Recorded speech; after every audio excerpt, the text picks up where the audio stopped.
Welcome back. I'm going to continue the Steve Jackson Sorcery Blind Playthrough Part 7. So the last thing we were doing is trying to find the lords.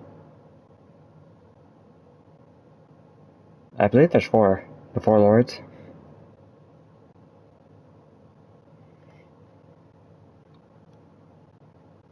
And then we go fight Gwen.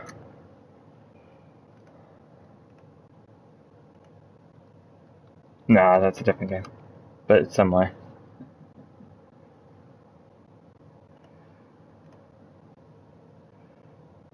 Yeah, we're trying to find the spell. My plan is to go to the left side of Care. Maybe start from the beginning.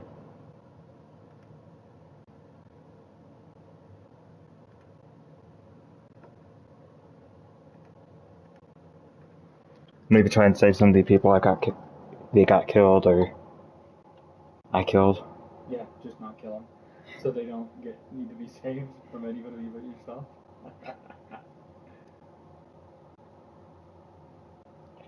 Okay, I think it's good. I believe this guy is reducing my maximum life total, by 1 each time I fail to do what I need to do.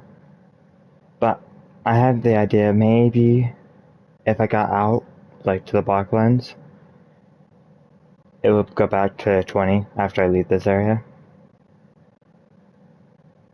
Which would be nice. Okay, force the doors open.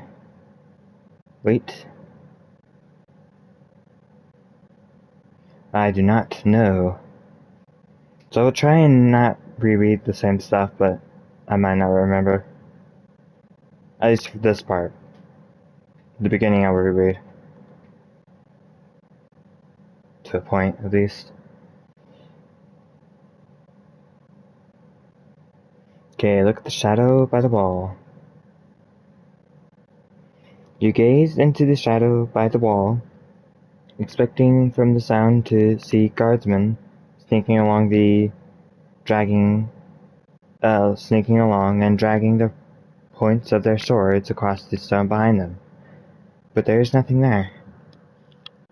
Then you hear a cry, and you whip around to see a face emerging from the well shaft in the corner of the clearing. It bears the leering hook-toothed smile of a goblin. Okay.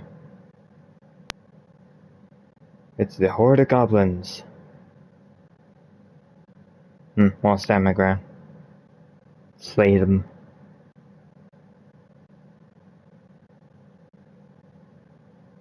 Oop, he defended. The creature growls and spits. I'll fight again. Ah! The goblin is almost defeated.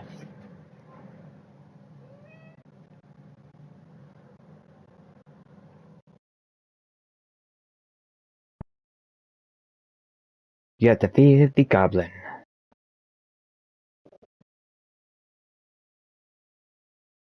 Let's kill more of the goblins. Whoever the Goblin King is, needs to be stopped. Attack.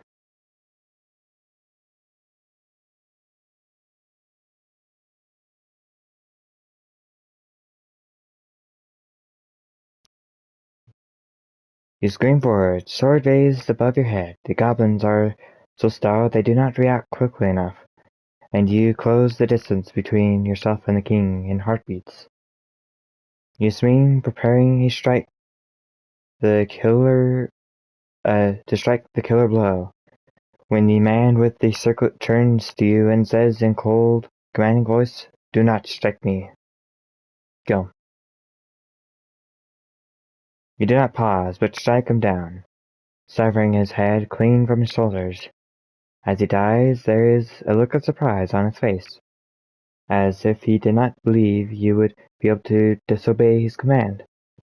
The circle of dull metal rolls away across the ground. The goblins roar with anger. It seems the king was the only way to open up the gate. They are beginning to try to form a ladder from their own bodies, but the wall is high and they are clumsy creatures. So this has happened last time. Care is ours!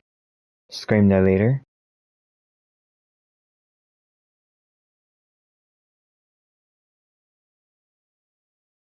Oh, what happened? You ever in the shadows?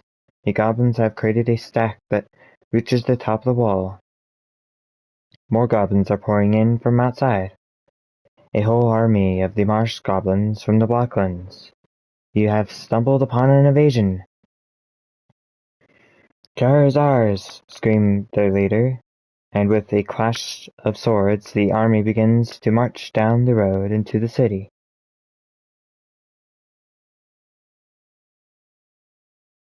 Let's try and follow them. Stop! There's a better way. Once again Lorag's ghost approaches you from the smoke of battle. Approach the figure. Okay, try again.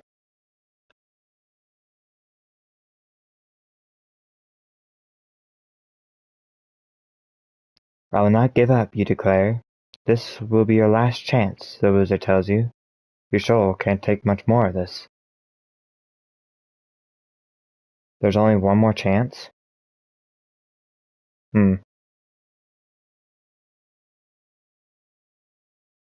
Once again, the wizard begins the spell, and you feel yourself drawn into the air.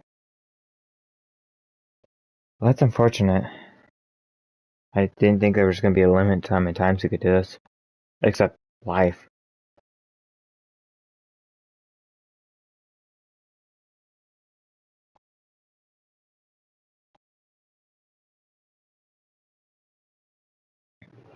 Okay, I do have my notes here, but I think the notes they give are a little better. So let's see. North Gate of the Seaport. Oh, Lord Sanzaz is the first noble, and knows the full spell to open up the North Gate of Seaport.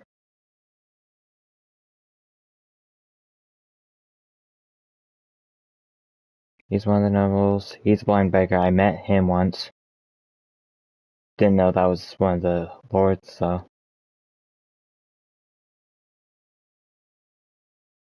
He's dead and buried in the necropolis of Care, where his ghost still haunts. He's one of the guys at the poem.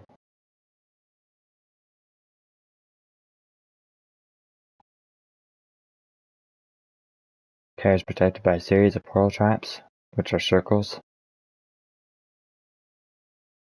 Goblins ready to attack. Okay, those don't matter. Okay, so let's start from the beginning. Outside Care. Go.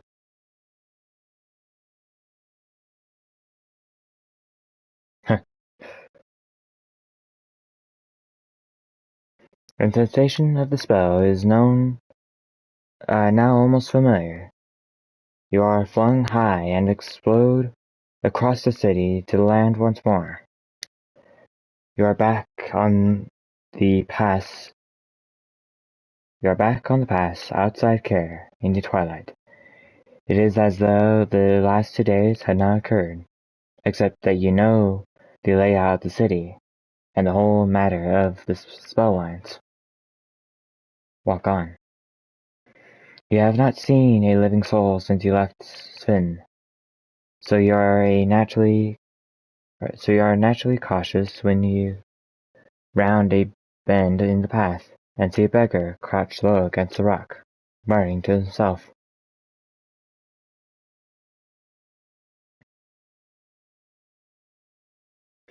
You stop out of sight behind the outcrop, but the beggar does not look like much a threat. Approach him. You call a greeting and stride over, and the man leaps to his feet, drawing a short stick from inside his cloak. Who goes there? He demands. What's your business in Care?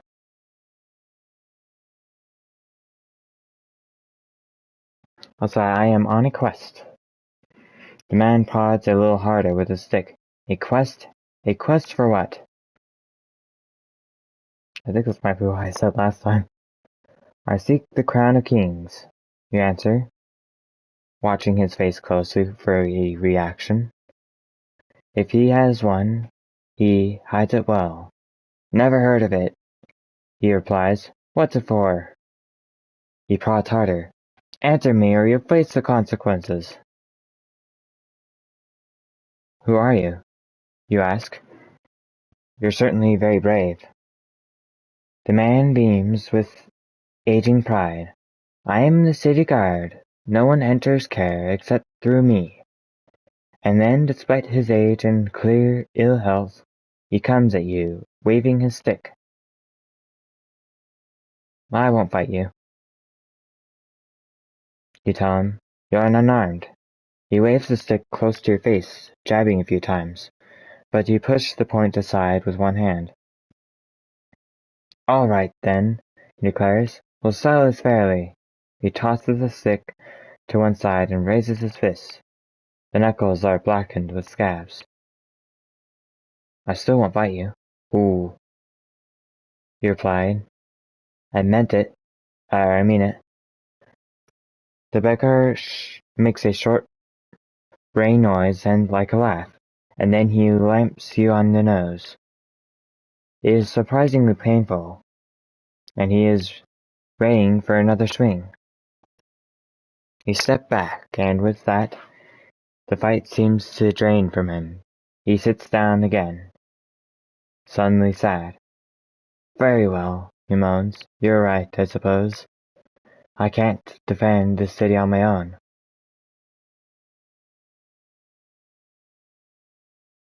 You're very brave, you tell him, kindly. Am I? He asks, looking up. I don't feel brave. I am alive. Doesn't that make me a coward? He shivers. You don't have any food, do you? He asks sadly. No. You shake your head. I'm sorry. The man sighs and shakes his head. No matter then. There's plenty of meat on a grass roll if you know how to nibble 'em. Maybe I can ask him to come with me? What's that? You take pity on the man. Come with me. I'm going to care. The scholar considers you for a moment. You're sure? I know the word of the wall, for the wall, but they will not want to let me through the gate. Sounds like we can help each other. He clambers slowly to his feet. A gleam of hope has entered the poor man's eyes. Very well, then, stranger, a trade. Follow the path. The beggar walks a few strides ahead, the ghost of a military pace in his step. What's your name? He asks. Captain Thomas of the 4th Legion, responsible for the southern perimeter. He knocks his bony heels together. At your service. What are you doing out here, soldier? We were sent out to investigate sightings, a whole legion of us, back when the council felt bold, but then they locked the gate and won't let us back.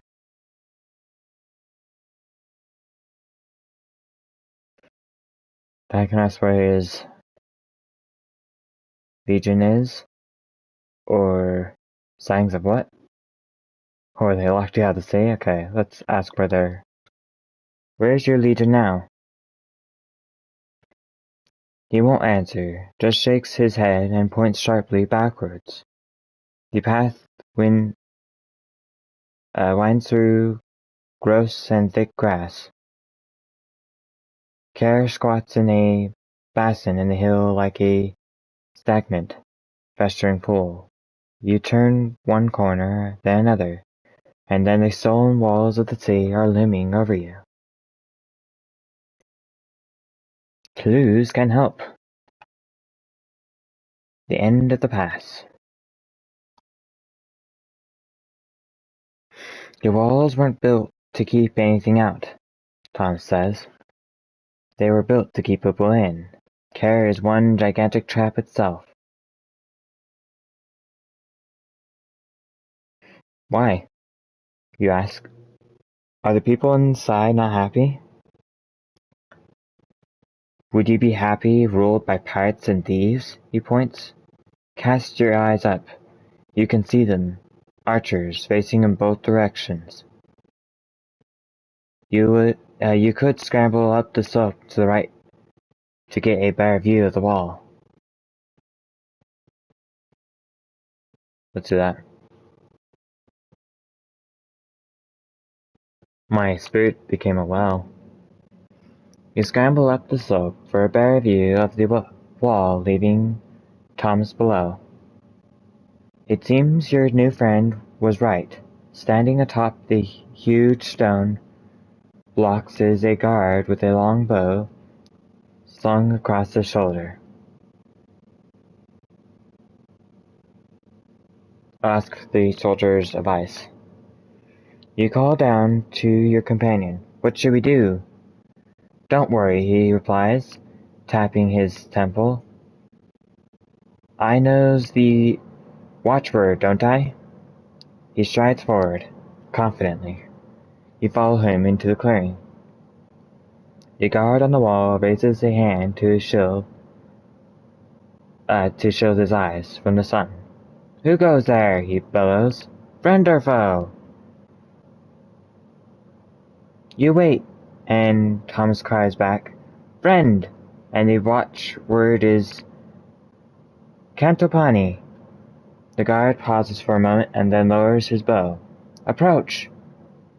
Thomas returns and smiles at you. Approach the gate.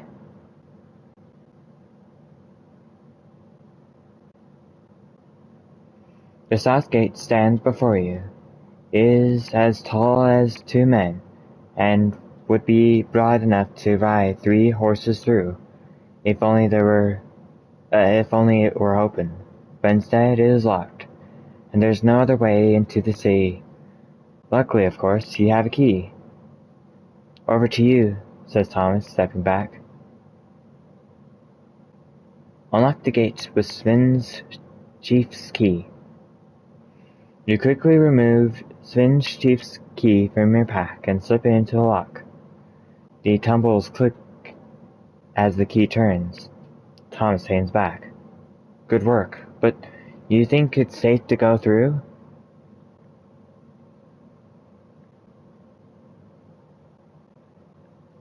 Let's wait, you say. He nods. A few heartbeats pass, but you hear nothing from inside the yard. Then he shakes his head. I'm going for it.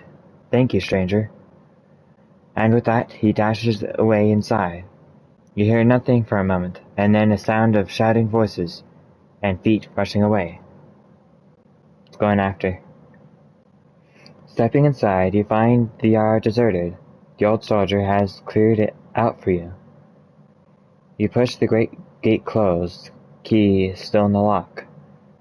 Wherever the next ruffian to visit Kara may be, you'll be grateful for your little gift.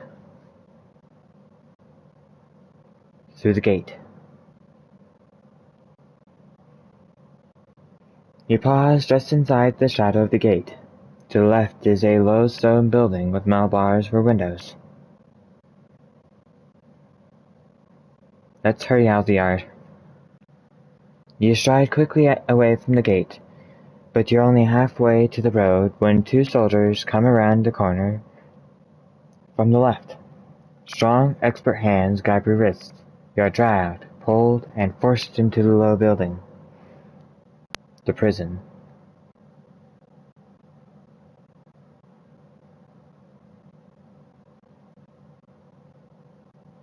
Here's the old man. I'll greet him again. Greetings! Let's look at the stones. Play what? Swindle stones.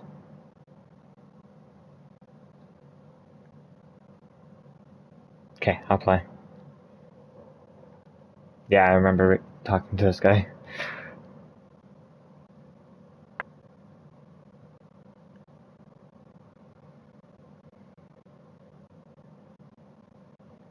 Okay, let's see. Let's say there's the Blacklands. Okay, the Blacklands, but there's nothing there.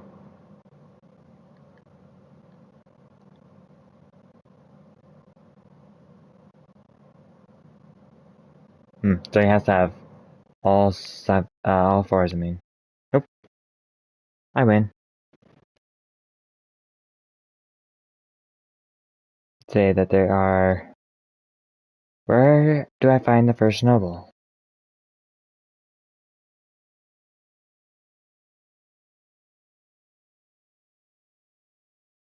Search me, he doesn't often get locked up.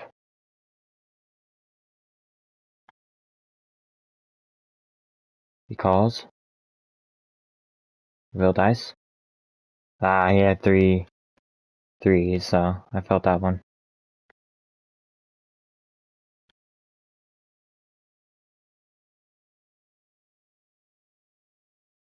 So you think you can just walk across town to the other side, do you?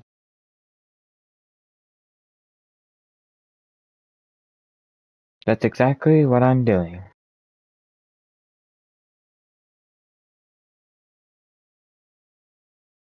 Think you can just stroll across Care like it was some village in the hills? That's funny. I'm glad I amuse you. Well, again.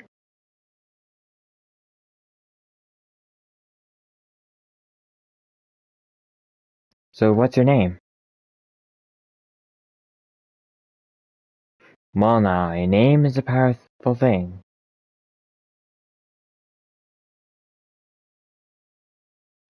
If you've forgotten, then no matter.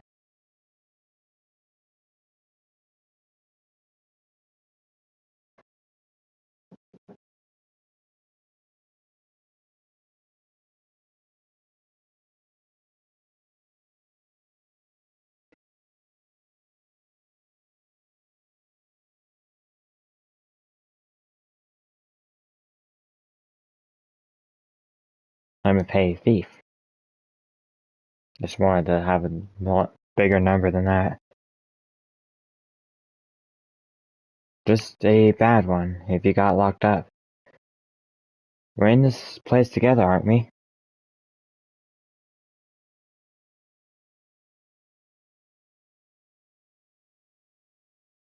Let's play again.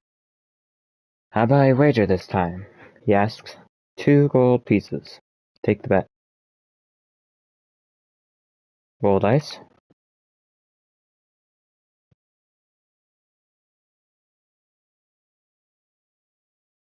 I wasn't always in such a sad state. I used to be a hero. Really?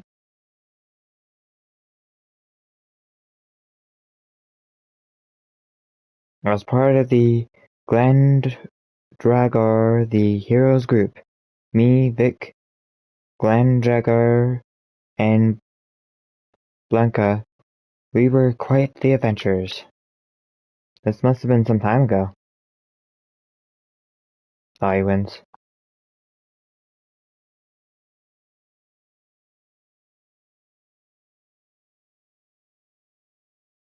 What happened to your arm? It wasn't the guards, if that's what you're worrying about.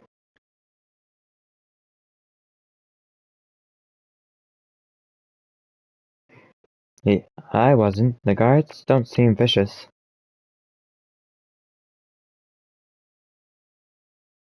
I used to be a traveler. Then I met this ogre in the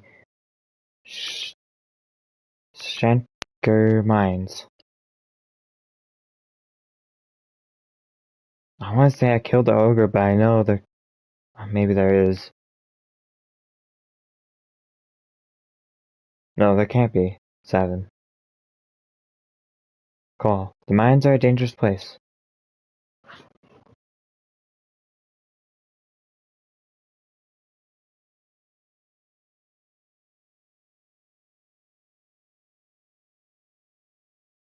You're playing an ex-sorcerer, did you know that?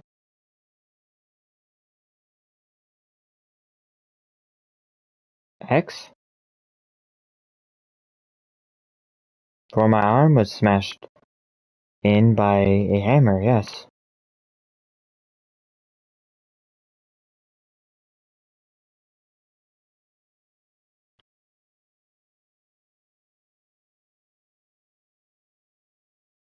What do you do now?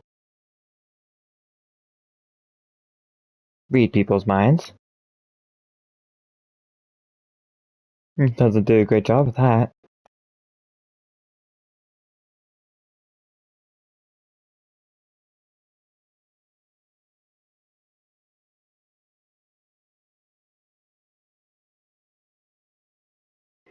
Do you want to get out of here instead of just playing dice? Have you seen the room prices in Care? No, I suppose you haven't.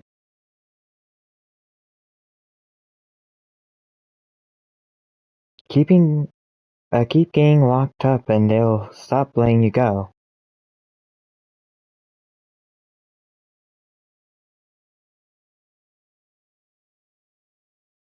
Beats living in the gutter.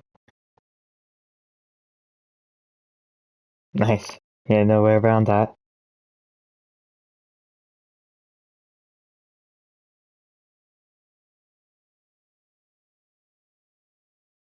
Okay, I'd say there's 2 twos, and he can't do anything else now. Okay. Only 1 4. Well played, he admits. Another game. He hands over 2 gold pieces. Play again. This time I'll take you, he declares. Another wager, he asks. Take the bet. I mean, 3 money. If I win. If I don't win, then I can't really lose anything either.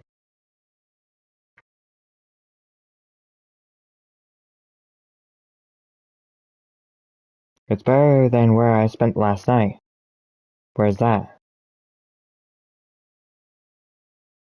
You don't know the half of it. I spent last night in the sewers.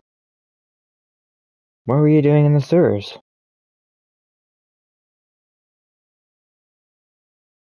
Moving around, not getting caught until I got caught, that is.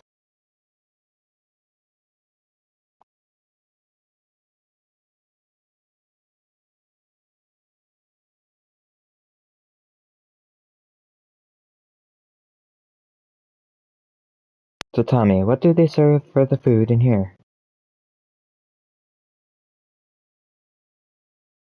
I haven't eaten in 4 days.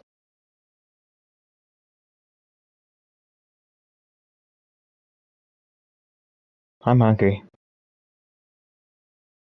So is everyone else here, stranger? I think you're wrong. Let's see. Won that one?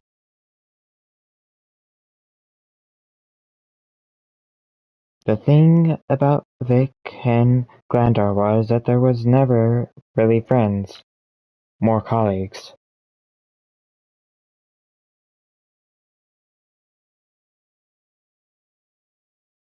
Very different people, were they? Vic always in it for the money, Glandor loved the adventure. Together that's quite a team.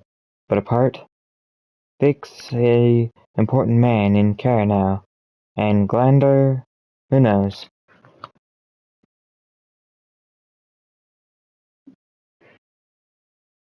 Okay, interesting.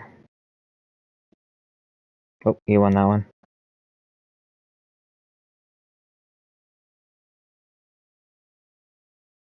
Let's see, there is 2 threes. He says 2 fours.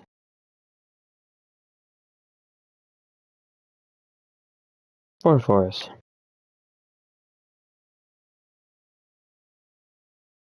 See, oh, he only had 1.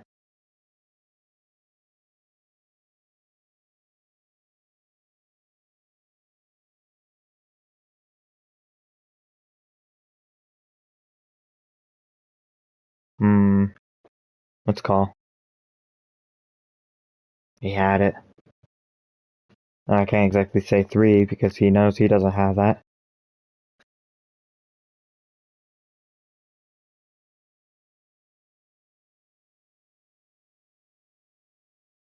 Okay, let's start with 1, 2.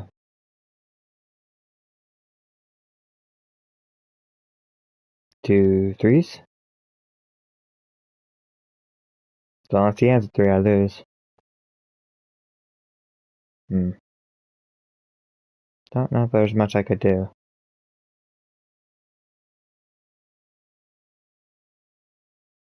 The old man pockets his dice once more and stretches back cheerfully at his victory. I thought you were a bit slow. You hand over 2 gold pieces. Maybe I can get a little more information? I want a rematch. Good. I've been going easy on you, he replies. 2 more? He asks. Take the bet. Roll dice.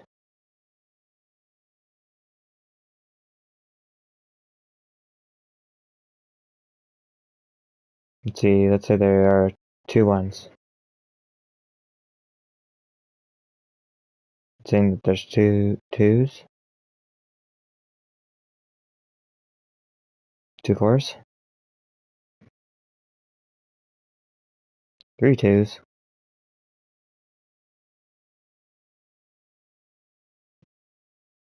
3 4s. So unless he doesn't have a 4, Yes, he has a 4, good.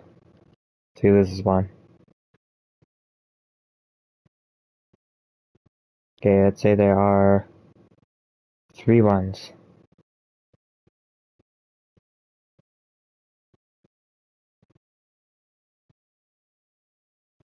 Okay, now let's say there are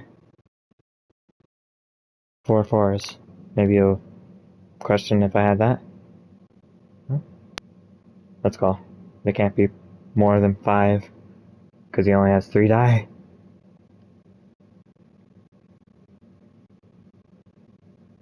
Roll dice again.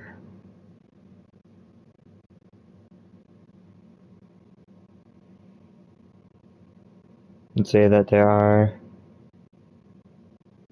3 1s.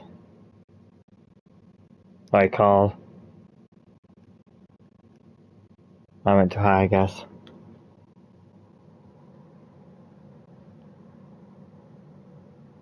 So you're not giving me any more information? 1 4? 2 4s. Okay. Let's see. He does not have 2 4s. No, he has 1 more die.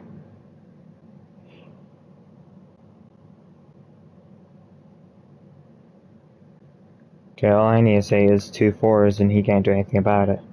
Let's do this 2. Let's actually say 2 2s.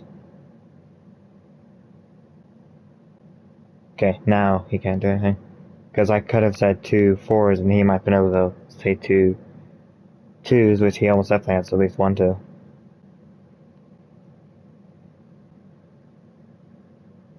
Okay, I win.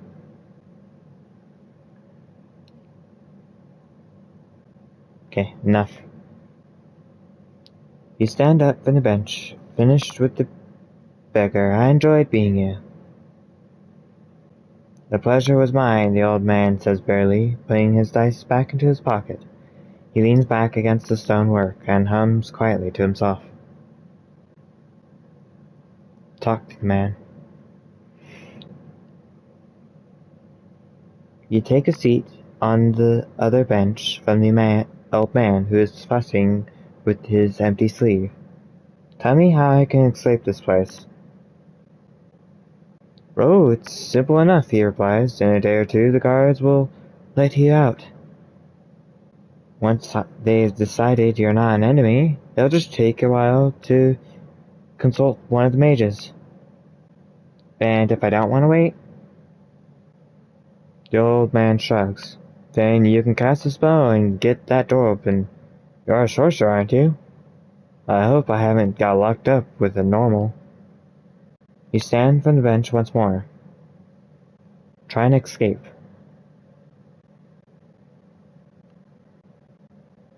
You go over to the door. Locked, of course, from the outside. Try the copper key in the lock. Then you have a sudden rush of relief, of course. Didn't the blind man outside Cristotanti give you a key to escape the cell of care? You pull it out of your pack, grateful to not have dropped it in your travels. You put it into the lock. It fits. Open the door. You turn the key, but it sticks. If you push much harder, you risk snapping the key.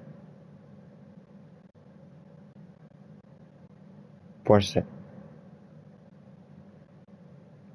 You give it one more hefty twist, and the old copper bends and breaks off the lock. Only then do you remember the blind man told you that this key was the cell of the red eyes, not to the cells of the safe guard. The old man claps his hand against the bench. Oh, very good, he sneers. I wonder if that means they won't be able to unlock it from the outside either.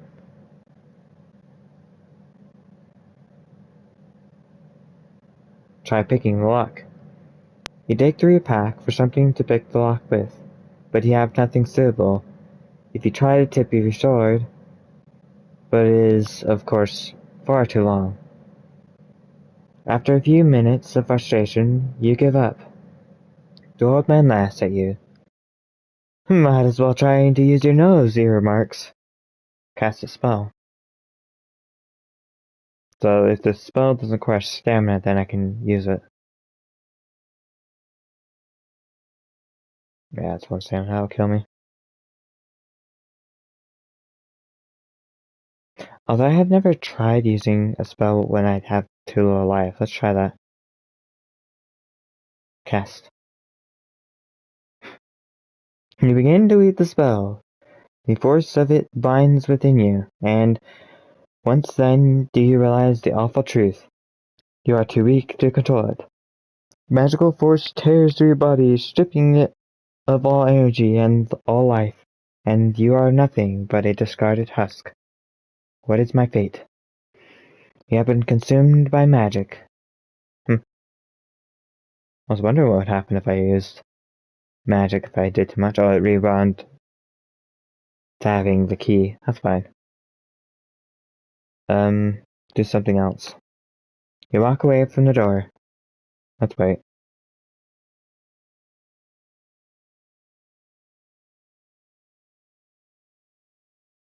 So last time I decided to trust him, and I believe he stole something. I don't know what he stole. Because the game kept on saying he stole something, you can go after him and stop him, so I'm gonna stay awake. You sit up all night, but nothing happens. The guards are quite happy to leave you to rot, and the old man sleeps soundly. Physically you are exhausted. When the sun rises up, you are too weak to rise within it. What is my fate? The journey has been too much for you. Your adventure is at an end.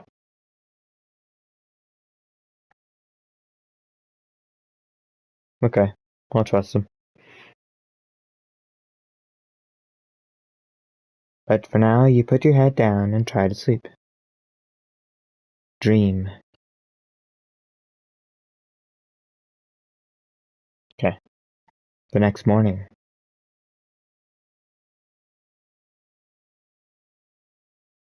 As you awake, you hear a sound at the door. The guards. They must be satisfied that you are no threat, as they open the door and shove you and the old man out into the morning sunshine, out of prison. I won't miss you, the old man declares, as he strides away. You watch him walk off and are reminded of your suspicions as to his honesty. Check your pack.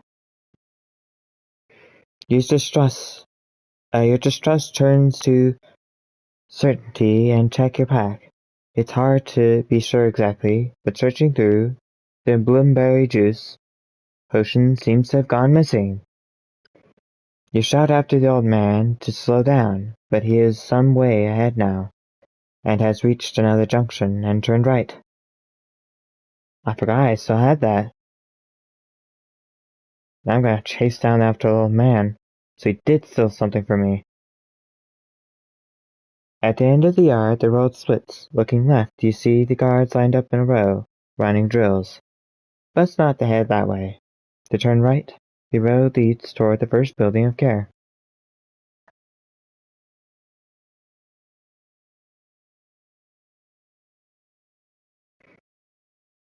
Okay, let's look up the cliff. It was built on natural steps. In the past, the river flooded every autumn, drenching the land and keeping it fertile. But since the city was raised and the river dammed, the floods have stopped. Now the trees look thin and skeletal, and the soil underfoot is like dust. Suddenly, something erupts from the tree line overhead and rolls down the slope. In front of you, it is a body.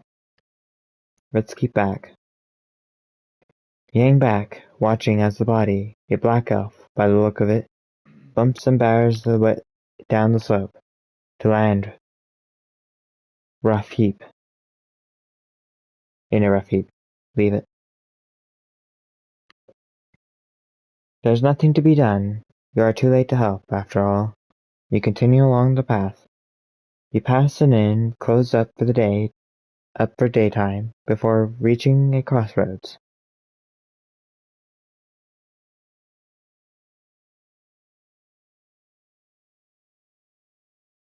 You are back. At the junction of the three roads, the city lies before you in the entirety. These are the outskirts of Care. Huts huddled like beggars on either side of the tracks leading uphill into the seaport. You just catch sight of the old man disappearing into the hut on the left-hand side of the right track. Just at that moment a cart rolls down the road from the right, and careens around the corner to take a main track ahead. This time, however, the crate on it wobbles but do not fall, and it disappears up the road, leaving nothing behind. Interesting. It does not. It seems not everything is fixed after all. So last time the crate fell over and it was the juice inside.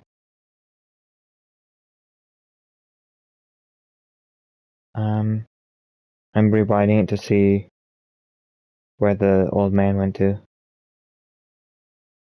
Left-hand side of the right track. Okay. So let's go right. You head right, following the old man who stole from you. He disappears into a large, dirty-looking hut in a short way ahead. It is the only building on its path that is still standing. Either side are empty plots, once the house of farmers who planted the fields to the north. They are now collapsed, and thick with gripweed. It seems that here, in the shadow of the city wall, is not a place people chose to live. Look at the remaining hut. By the side of the door to the hut is a sign, delicately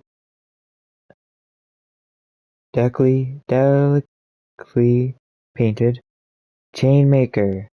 The door is just a crack ajar, and from within you hear a gentle tinkling sound, mel-a-mel, as though a creature in a chainmail dress was endlessly pacing the floor. Listen at the door. You pause a moment longer and listen closely to the door, but there are no voices or footsteps from within, just sounds of chains. Make a move. There are several places you could go next. Okay, let's go into the chain maker.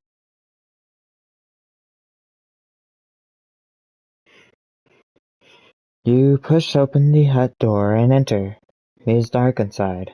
The floor is sawdust, and the air smells of oil, polish, and burnt metal.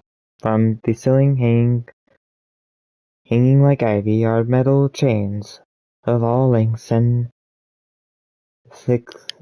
thickness, some suitable for machinery, some for oxen, and others for arms and feet.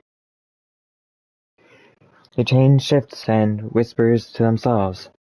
There seems to be no one here, no sign of the old man, although a second door is open from the far wall of the hut.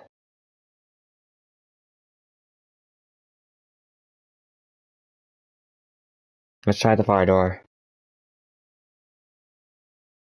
You cross the room to search the other end of the room, but halfway over a chain-link net drops from the ceiling and knocks you to the ground with a tremendous clatter. You have triggered a trap. There is shuffling in the back rooms. Someone is coming.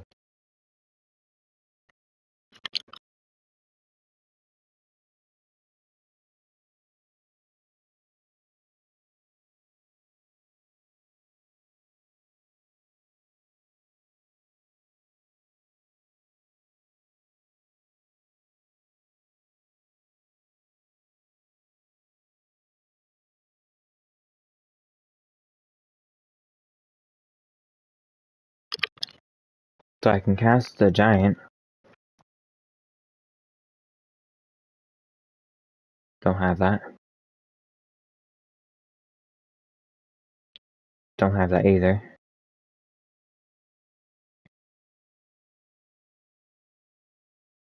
What? Cause strength?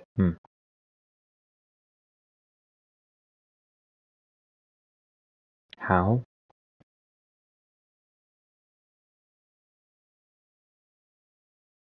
Okay, let's do one more. Don't think any of these spells will help. Float in there. I don't think so. Okay, wait to see who comes. There is no use fighting with the heavy chains. You wait. A shadow appears in the doorway. It is the old man from the prison. He recognizes you and chuckles. Ah, my friend, he declares with glee. So you escape one prison only to get caught up in another. You're almost unlucky.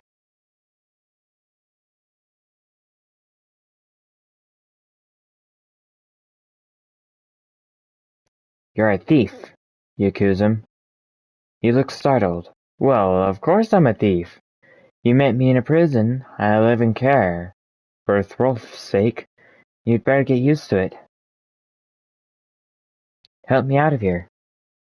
The old man tilts his head to one side. Now, why should I do that?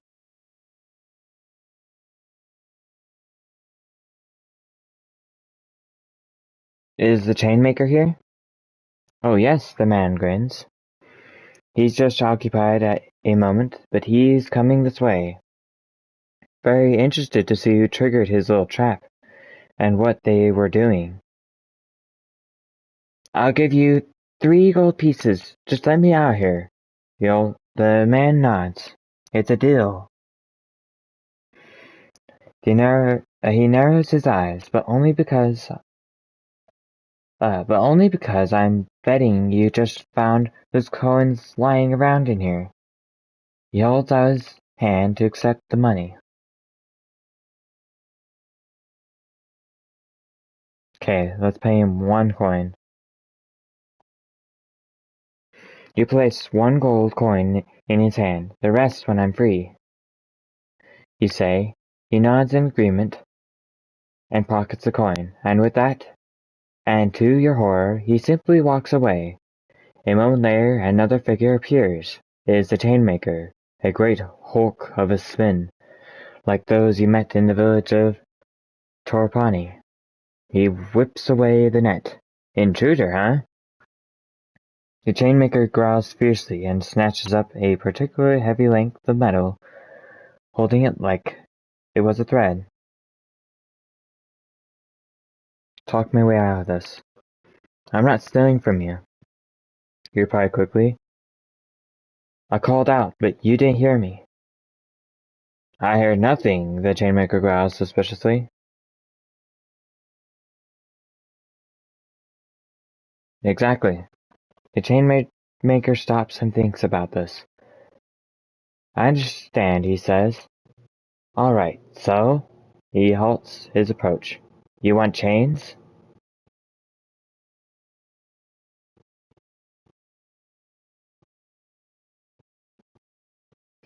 So I can look for chains to buy. I'm looking for an old man. I need directions to the north gate. I think I'll leave the old man now. Sure, I'll buy some chains. Look for a chain to buy. You look around the shop at chain after unremarkable chain, but then one stands out. A short length of silver, which seems to move more energetically than one swaying on either side. The chainmaker nods. Good chain, he says. Magic chain. How much does it cost? You ask. He sizes you up, thinking you must be wealthy. It's 5 gold pieces. I will ask what it does, even though I know what it does. I kinda wanna know if there's a special way I need to use it. What does it do, you ask. Magic, the stubborn creature replies. I'll buy it. You hand over 5 gold pieces. He wants and takes the chain. It is clearly enchanted. The end seems to snap and bite at one another, like amorous snakes. Good for taking out their knees, the chainmaker exclaims. You head out of the shop. So I'm thinking about going back through the Sea of Thieves, just to make sure that I don't kill the guy that I didn't want to kill. Your stomach rumbles with hunger. You have no food.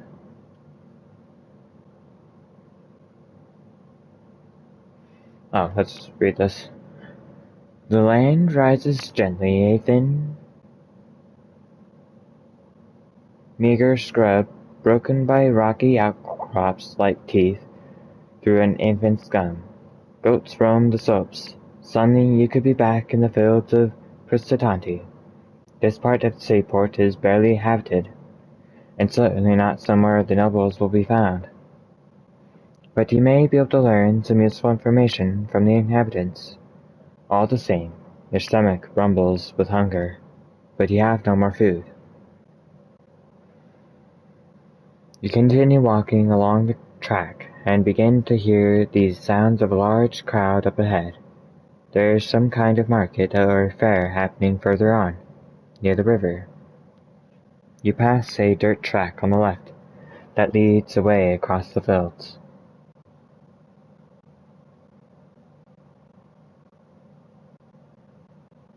I did get things in the festival. Let's see. You continue along the road towards the noise. After a few minutes, you are walking between tall poles and rippling color flags. People and creatures sprawl across the path, and several tents have been erected, their poles joined together by more flags. Approach. I also need more health, and I do have a little bit of gold to spend. You ease your way into the edge of the gathered crowd. It all looks good, spirited, and fun, and with so many people here, perhaps you will pick up useful information about the spell lines and the city nobles.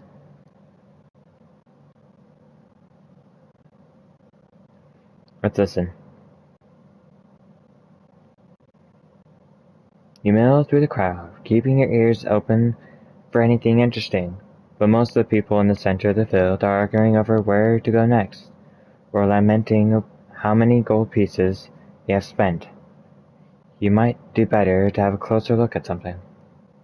End of the midway.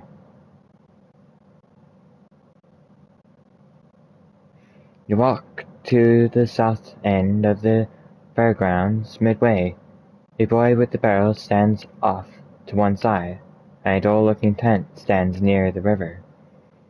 There are more existing stalls further north. For I know what to do here at the Barrel Boy.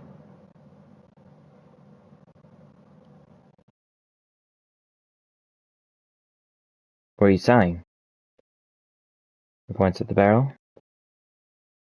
Look at the barrel.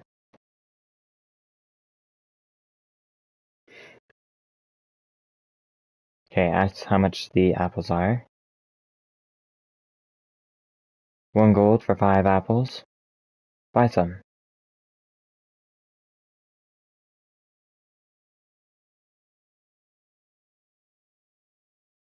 Okay, let's throw an apple.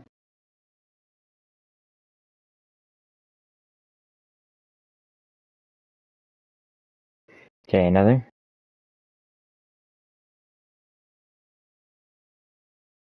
Stick my tongue out in return. Is that your sister? Try another shot. You try another throw, but your aim is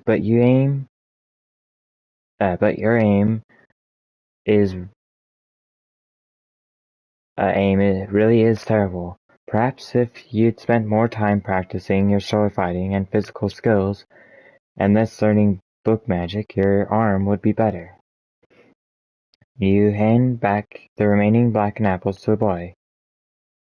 He grabs the apples and throws them at his sister, and you walk back onto the midway. So, I didn't get anything from this.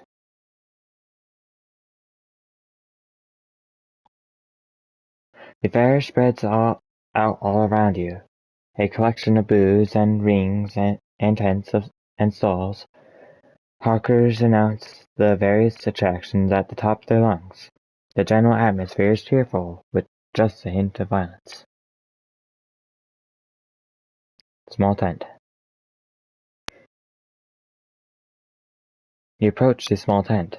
By the door, a young elven woman is collecting the entrance fee, 1 gold piece. She declares, winking at you. Step inside. Don't get tough with me, she hisses, or I'll set you on fire. Oh. And she opens her other eye just a crack, revealing a burning red eyeball, and half red eye. Huh? Fair.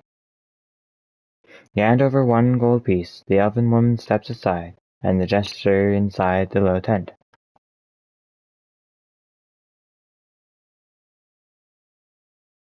In the center of the floor, a man with green hair is sitting cross-legged, his eyes closed. Greet the man. Greetings, you call out. The man doesn't move. His eyes are still closed. He seems to be breathing very deeply. There is a deep silence inside the tent.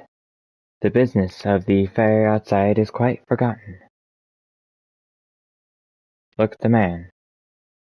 He seems ordinary enough, except for his shock of bright green hair. He doesn't seem to notice you at all. Approach him. You step closer, expecting the man to leap up, or react, or in fact do anything, but he simply sits there, as you approach to within arm's reach. From here it is clear his green hair is in fact a wig. Okay, let's see what spells I can cast. No, Zap doesn't work. Let's see. Mud? No, don't have any sand.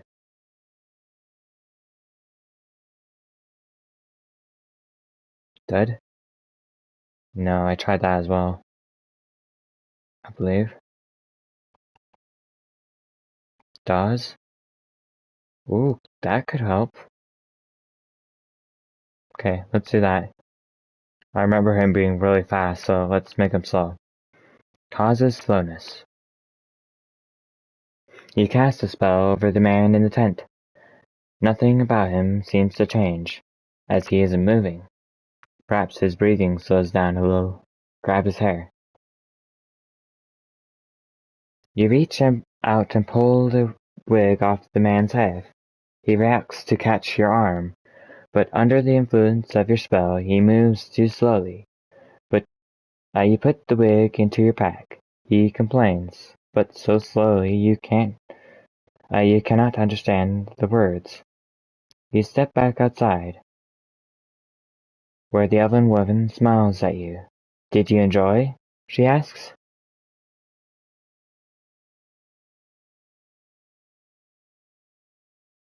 I didn't get it. Oh, really? She looks surprised. Didn't you notice his hair? It's not real.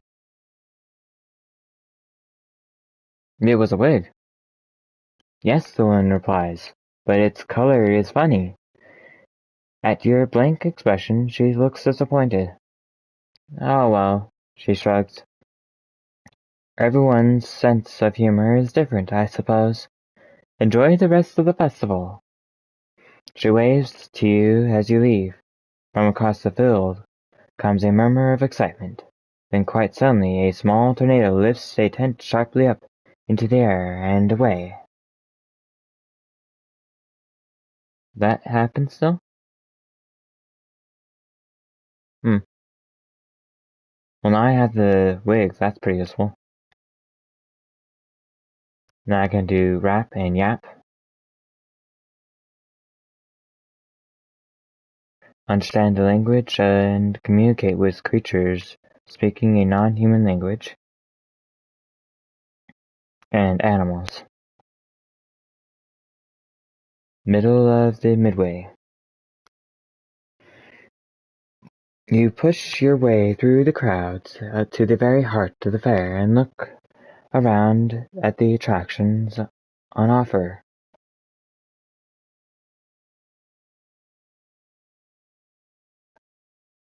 Okay, let's enter the beer tent again. 1 mug, 1 gold. 4 mugs, 6 gold.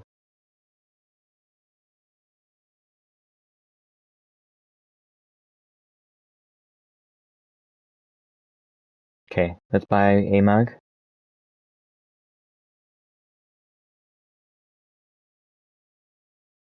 Paying a gold piece, you buy from a mug of beer. The ale looks muddy and somewhat disgusting. In fact, it doesn't taste like beer at all. Oh, right. I thought they're supposed to at least have some. This isn't beer. Excuse me, you call. What is this? He points into the mug. Finest beer, she replies, but from her expression she isn't telling the whole truth. This is like no beer I've tasted, you reply, outraged, but the bar woman merely smiles. Why, thank you, sir, she answers, then moves away to serve another customer. You leave your beer half finished and walk away from the tent. Look back.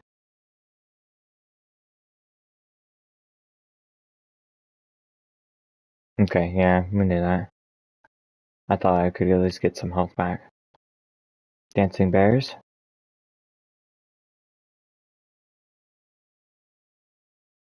So this?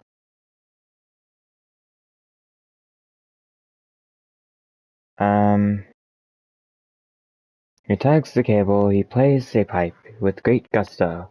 The crowd are in stitches of laughter at the poor bear's performance. Okay, I'll watch a while. Last time I tried freeing the bear, but that didn't work because it's just an illusion. But you reserve your judgment for a moment, hanging back and watching. Suddenly a cry goes up from somewhere in the audience. My gold! My gold! Pickpocket! Beware, there's a pickpocket at work! You and the rest of the crowd spin around towards the voice and see a small creature darting off away from the crowd and into one of the tents. I'll chase him.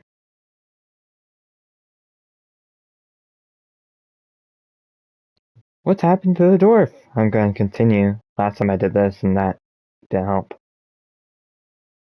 Go after the pickpocket. You slip quickly away, listening to the hue and cry as more of the crowd discover that they too have been robbed. You keep one hand firmly on your gold until you are back outside the crowd. I didn't find the pickpocket. Okay. The top of the midway. You walk to the north end of the fairground midway. The fair continues from here, and the road leads away uphill.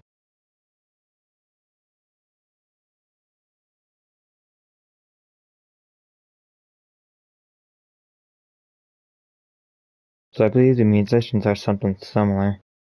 It's still money.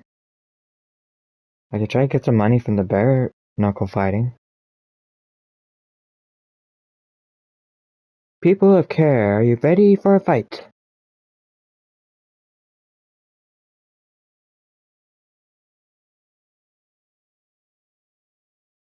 Okay, I'll ask somebody about the fight.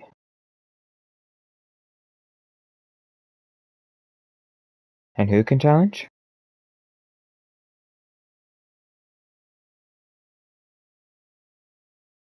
I'm gonna choose the same options as I did last time. Watch the fight. Cheer for the ogre.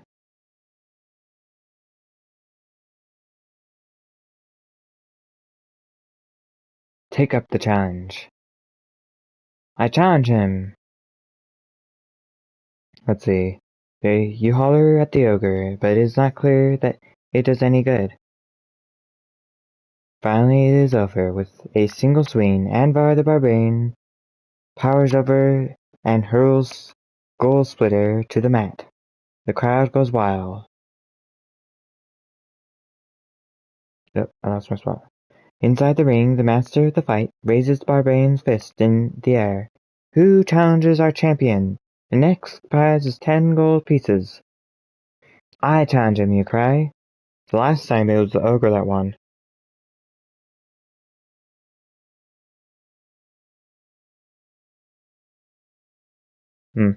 So it's a little different. All eyes turn to look at you. The fight master beams. We have a stranger taking the challenge, he declares. Let him through. Ready? Let's look over the barbarian. You look over the opponent. He is almost half as tall as you again, with muscles on his chest and arms like sculpted wax. In the black corner, then, the ruffian announced, is Anvar in the white corner? The ruffian turns to you and hisses, What should I call you? The stranger! The ruffian pulls a blank face. It's not very exciting, he says, but all right. To the crowd he bellows, in the white corner today, fresh from who knows where, please come to the ring. The stranger himself! And then throws you a sidelong glance before he scarps from the ring. The crowd begin to furiously place bets. You can hear them discussing your relative merits. He looks feeble. Looks like a maniac to me. You ready your fists. In the fist fight, damage is lower and power refreshes more quickly. Let's do a crazy attack. Oh wow. The barbarian raises his fists into the air and roars. The crowd roars in return. The bell and you charge forward. The bell rings and you charge forward. Bellowing, for Analand! Anvar charges straight back at you. You meet in a heavy collision of bodies, and everyone in the crowd is surprised when Anvar falls back onto the mat, and you emerge still standing. Okay, let's just hit him with a small attack. I think he's going to defend this time. Yes! You strike again. You chase the barbarian with a passing blow. The barbarian blocks your blow. He steps back across the ring, putting space between you. Let's block. You drop into a defensive crouch. Anvar is performing for the crowd, making a circuit of the ring. As he comes to knock you down, you dodge the blow when he passes, and he frowns stupidly in annoyance. The barbarian beats his huge chest and roars. Him big. Bringing a forceful blow, you hurled forwards. The barbarian is wide open, arms raised. You cannot defeat he cannot defend himself. Anvar staggers, suddenly crashing into the ropes on the side of the ring. A gasp goes up from the crowd. He moves away towards the other corner. Okay, let's hit big.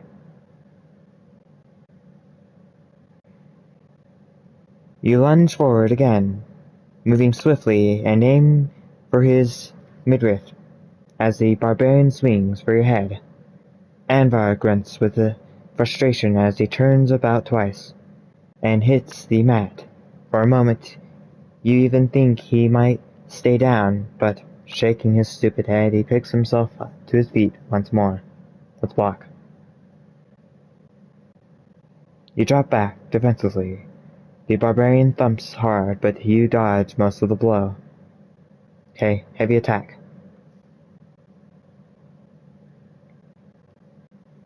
Preparing a heavy swing, you charge for your opponent.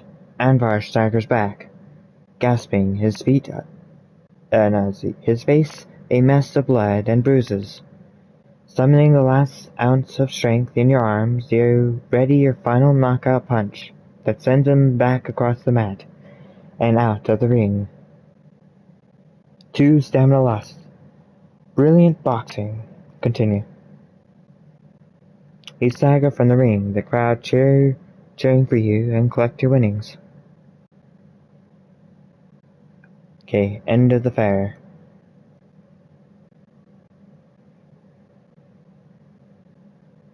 You push your way through the crowd, following the road uphill.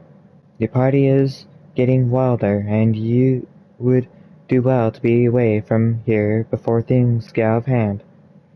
At the far edge of the fair, the litter has left a tide mark on the grass. There is one last small tent here, probably a ticket booth that has simply been ignored. Let's look at the small tent. Cabinet of Fortune, try your luck, a prize for all. Make a move. You have time to test your luck, no doubt, if you wanted. Let's do that. Okay. So I'll ask, how much does it cost? 2 gold pieces. Cast a spell. This time I'm going to hopefully save the creature with the wig. If I can.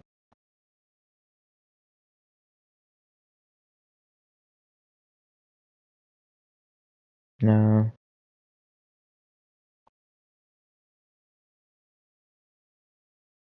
Oh, I could do this. Read minds. Tell. You put on the skull cap, then quickly cast your spell. Hannah watches you with curiosity, but is not alarmed. And as you read his thoughts, you can see why. He is as honest as his name suggests, and he is not trying to trick you. The Cabinet of Fortune has some false prizes and some true ones, but it is not rigged. With the skull cap on, you can catch one other strange thought in the room. Listen. You reach out for new thoughts, and thoughts are resentful, strong and clear. A prisoner to my idiot boy, he says. I told Sans says that any wizard would be able to protect himself. When I get out of here, I'm really going to kill that miserable Lorag, noble or not. The boy, too. These thoughts, evil, cold, and miserable, go round and round, but with no more clue as to where they are coming from. You remove the skull cap, and the sensation fades. A prayer for luck, Hannah remarks, unaware of your actions. A good idea. Now will you play? Sure. You pay him 2 pieces.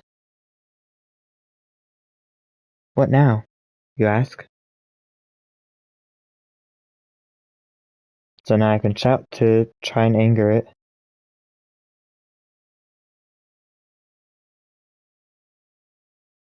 Oh, so that was a hint to what angers him.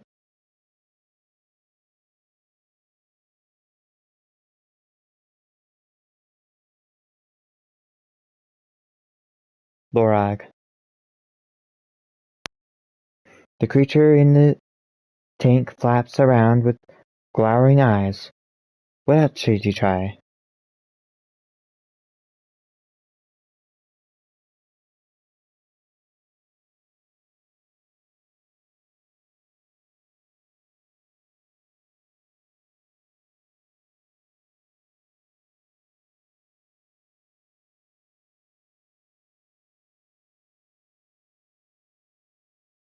Freedom! Your strange might is still flying around fiercely. There must be something that the creature will get this creature to truly see red. It's this one. Anna! The flying thing circles around in the black cave. The flying thing circles around in a black rage. Eventually the creature selects something from the prize bowl, which it drops in a chute at the far side of the cabinet. Take my prize. You open the flap and remove a bracelet made of knuckle bones. You slip it onto your wrist. A good prize, you nod. You nod to Hannah, who grimaces as you head back out of the tent. What is this? Is it for one of the spells I have? A bracelet of bone. Kid. While wearing a bracelet of bone, the caster of the spell can concentrate on a particular illusion, and this illusion will become real to others. However, affected creatures must be intelligent, and the caster act must not act counter to the illusion.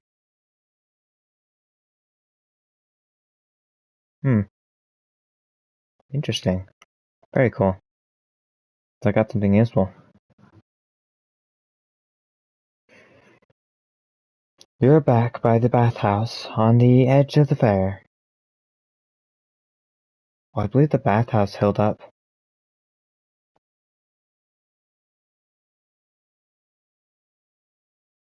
4 gold pieces. I'll pay him.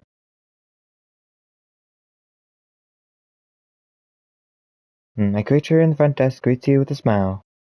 Good afternoon, sir, it purrs. The water is cool and fresh today. A swim costs 4 gold pieces.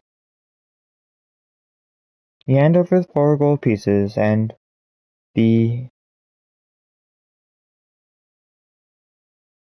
concierge gesture you through the center of the bathhouse, where a wide pool waits.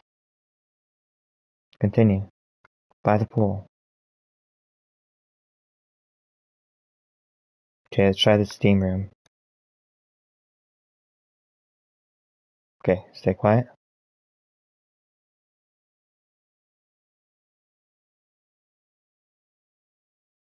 Yeah, this is the same events I've done last time. Let's swim. Sweet. Feeling much better, you turn to collect your belongings. Check them over. Not trusting the city to pass up the chance to rob you, you check through your belongings, but everything seems to still be in place. Continue. Okay, let's go to the cliff. The cliff road. I'm trying to take a different path, so I have new events this time. You head along the cliff top road into an area of larger, more impressive buildings. The road passes through the ruin of the grand building. In what must once been a glorious morning room, an ornamental pond is all that remains. Moss grows from the cracks in its tiled sides. Go over and look. You walk over to the pond. Despite its great age, it seems well tended, and the water is surprisingly clear. A small scarlet fish darts out from beyond a stone as you watch. Bubbles rise from its mouth, and as they break, you hear the breath of words. Something else glints from the bottom of the pond.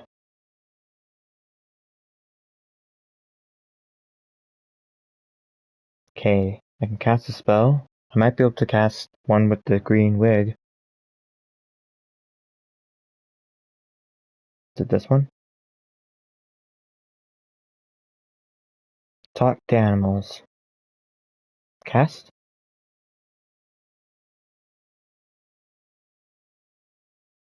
You pull the wig onto your head and incant your spell, but then put your ear close to the water.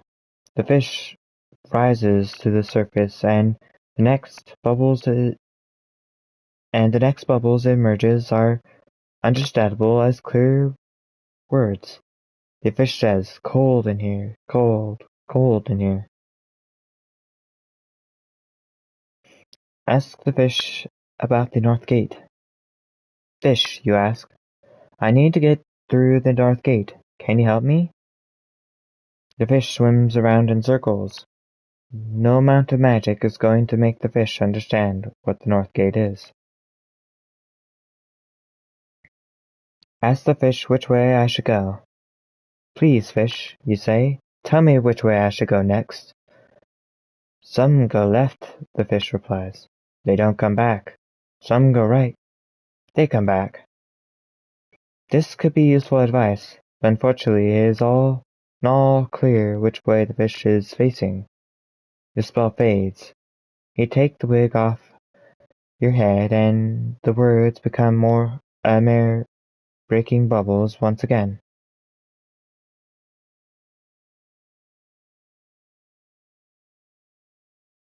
Look deeper into the pond. Your eye traces the second gleam, not the fish this time, but a gold piece. Someone must have thrown it in the water for luck. Lean closer to hear the words. Kneeling beside the pond, you put your ear close to the water. The little scarlet fish swims up and spits a drop of water into your cheek. If fishes could laugh, you would swear this fish was chuckling. Again, it mouths bubble with a sound like blah. But what does it mean? Let's see, can I make the water warm for the fish?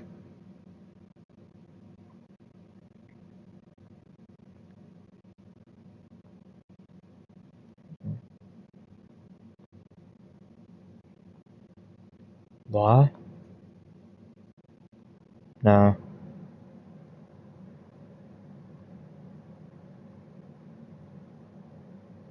No. Mud? No. Hmm. Okay, let's move on. The road slopes downhill towards a large domed building to the right. A narrow road winds uphill.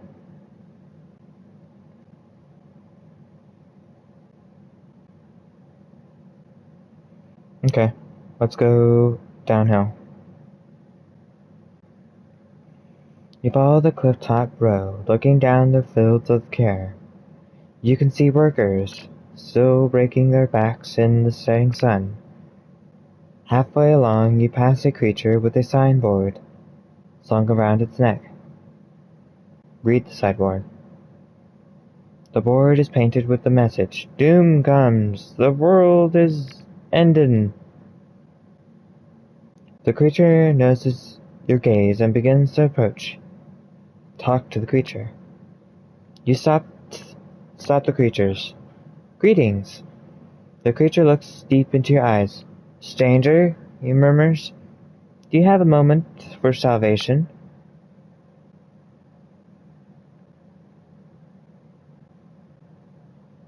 "Salvation from you?" The creature looks confused. "It is not I who brings destruction to the city. It is not I who—" Keep listening. "When all the way go there will be destroyed," the creature finishes. You blink.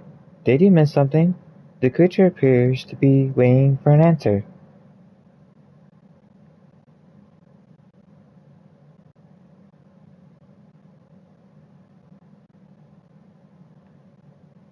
"You should tell more people than just me," you reply, hoping to encourage the creature to move on. "The council has abandoned us, though," he replies. "There is a stir of revolution. The people live in fear and they do not listen." "Where's the council now?" you ask, hoping to get a lead on the nobles. "Fire burns in the deep," the creature replies. "1,000 angry voices wait to rise. Go below, and you shall find the king." Then he blinks, suddenly, as though surprised to find himself on the street. "Thank you." The creature looks startled, yelps, then turns away from the street. Look into a plaza. This is a stone plaza, where people meet to eat in the evenings. It is a busy spot, and the smell of sizzling meat and broth fills the air with sweet smoke. It makes you hungry, stomach growl like a caged bear. The main road leads away along the cliff, and another road leads left and upwards.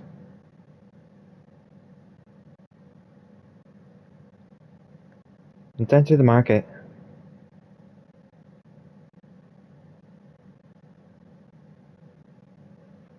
They slip into the shadows of the market. It is clearly after hours.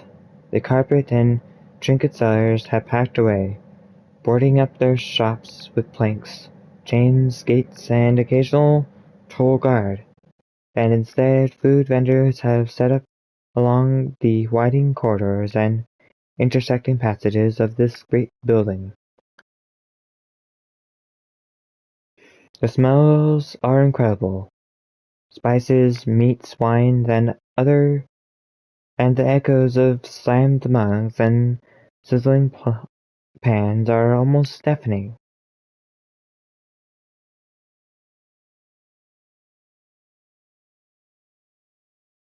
Let's watch the people. You hang back for a moment, watching the creatures pass by. Several are eating meals they carry with them on thick leaves, shoveling them into their mouths with forks, claws, or prehensile tongues. You can't help noticing that most of them seem to be vegetarian, which is most curious. Find something to eat.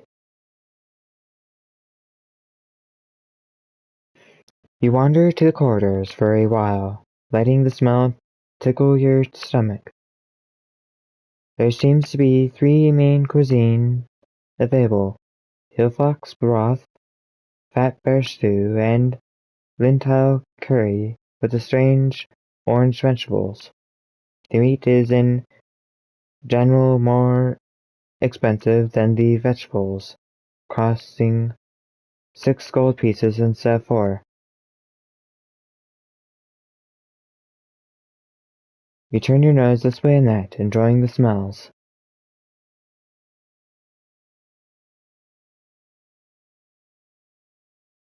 Hmm.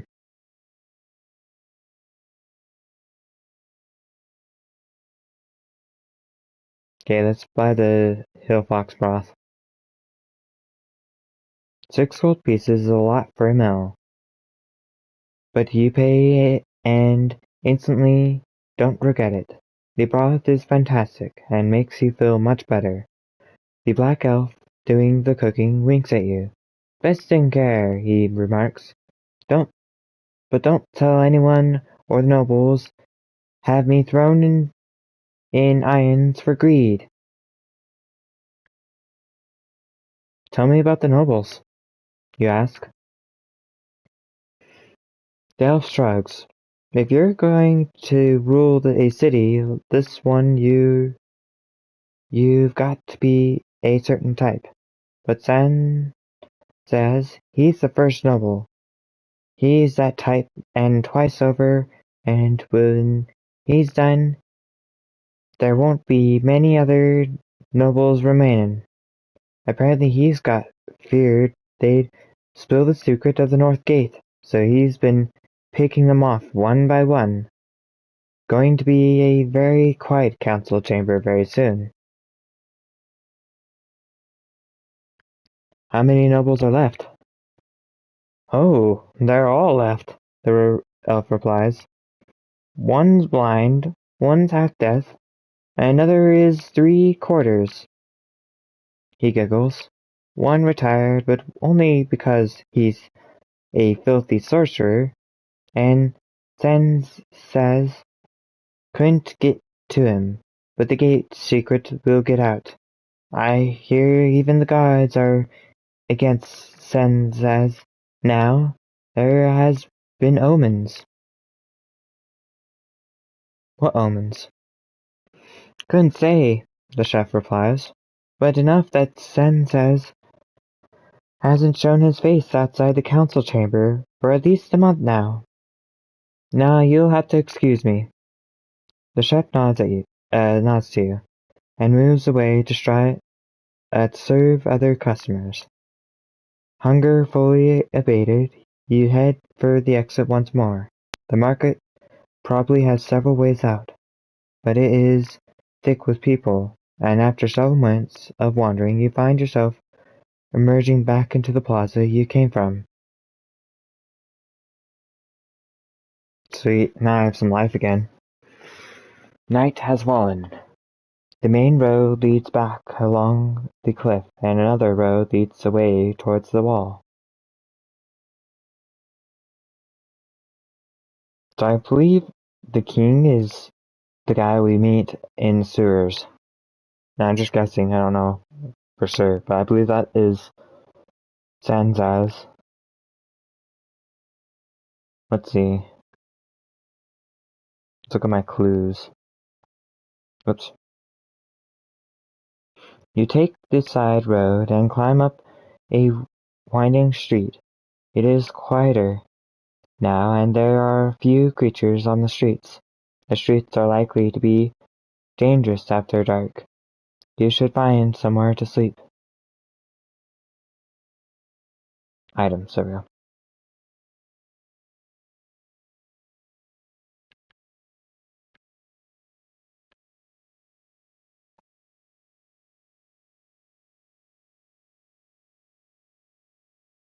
Hmm.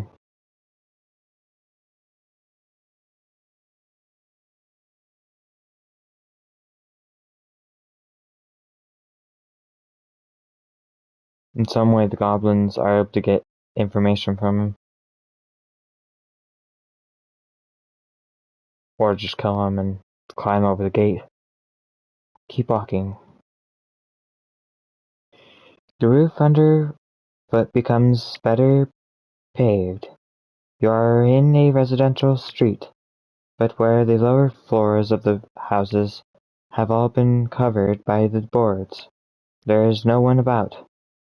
But from the windows of the higher stories you hear the sounds of people talking, carousing, arguing, and snoring.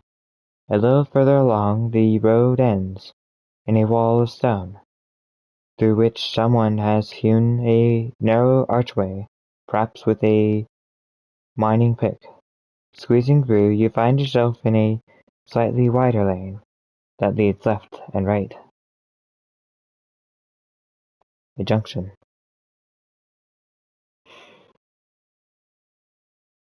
You stand almost a foot of the city wall once more. The road runs from the right and uphill to the left. The fountain dribbles water into the stony bowl. Move on. Move on. But which way? Okay, that is the path I was going to go up.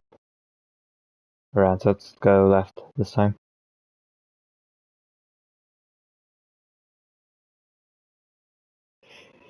The road climbs further, looping back on itself. As it climbs, several little alleys disappear off between homes and buildings on either side. This area of the town is a spiderweb that would be easy to lose oneself in. You pass a shop with a brass sign above it, the door. Metalworkers Guild. I'm curious if I can do anything here. Okay, I'll greet them.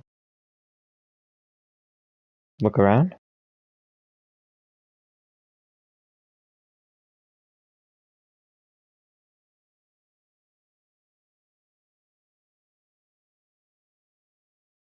Watch the statue. You watch the statue for a few moments, during which it hiccups twice. Its movements are weirdly realistic, but it is definitely not alive. Okay. Welcome to our little shop. Do you make plate armors? You ask, thinking of a strange werewolf you encountered overnight. Plate armor? The gnome replies, shaking his head. No, you want a blacksmith for that. We do articulated pieces, you see? Things that move. The troll burps.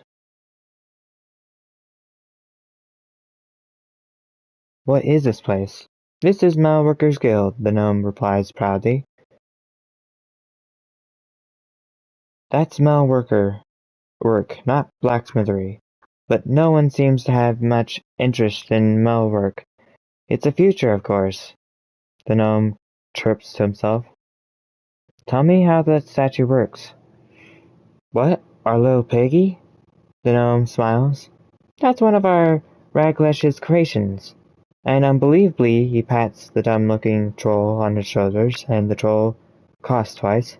It's an articulated automation. Seeing your confusion, he clarifies. It runs on magic gas. What's it for? The gnome shrugs. Nothing really. It just hiccups. We're working on the next model, which, if we get right, and he glowers briefly at Raglesh as he speaks, then it'll be able to pickpocket people. We were planning on unveiling it at the festival, but we're behind. Maybe next year. The troll picks up a spanner and drops it again. Do you know any spells for the North Gate? The gnome barks a surprised laugh, almost knocked himself over. No, he exclaims. That's wizarding, which is about as far as what we do as eggs are from cooked eggs. The troll shakes his head sadly. I know, the gnome remarks to his friend. No one understands what we do. It's most frustrating. Anyway, the gnome says cheerfully, we should get back to our work. You nod and leave the shop. I think that's mostly all I learned last time. The smell of rotting fish and mucky water fills your nostrils. You know this area well enough. You have reached the docks once more, the beating heart of care. Look around. There are 2 or 3 ships moored for the night, and the space between them and the road is filled with a huge number of stalls and little shops, selling everything from fishing tackle to selling blocks to barrels of Woodlouse rum. This must be a thriving marketplace during the day. With night approaching, it is a maze of booths and cloth. A single bridge crosses the river here, operated with ropes to let the tall ships through. Right now the bridge is up, to allow ships to sail through undisturbed. Move on. There are 2 inns visible from here, the Wayfarer's Rest and the Meat and Cleaver. There's nothing absolutely different about either of them. Also, somewhere nearby is the Shrine of Slang.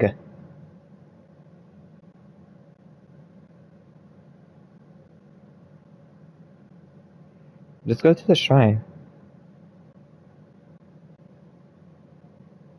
Remembering that the shrine is near the docks, you search the side streets until you see a promising-looking low building. Enter the shrine. You step into the doorway of the shrine at the same time as a woman and her child are leaving. "He really is a holy man, mother," the little one sang. Lazin's lame brother answers his question, and he ran off the stage. The mother nods, and the pair leave. Interesting. Step inside.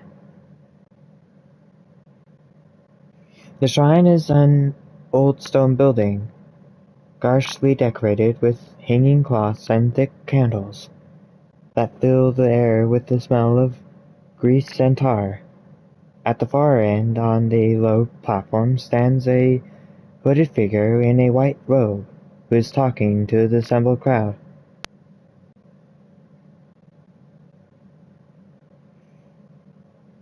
"Does anyone else wish to take the rest of slaying the god of malice?" calls the priest out. A murmur goes around the crowd. People are nervous, but excited.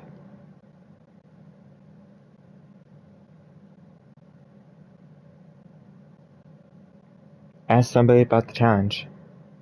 You nudge someone next to you. "What is the challenge?" you ask. "It's a test of slang," the woman replies in a whisper. "He grants you a wish if you answer him correctly, but you have to worship him, or else the question he asks is impossible." She shudders and grins. "They don't call him the god of malice for nothing." "Are your hearts so cold?" taunts the priest. "Does no one here want anything? Is no one in dire or deadly need of God's aid?"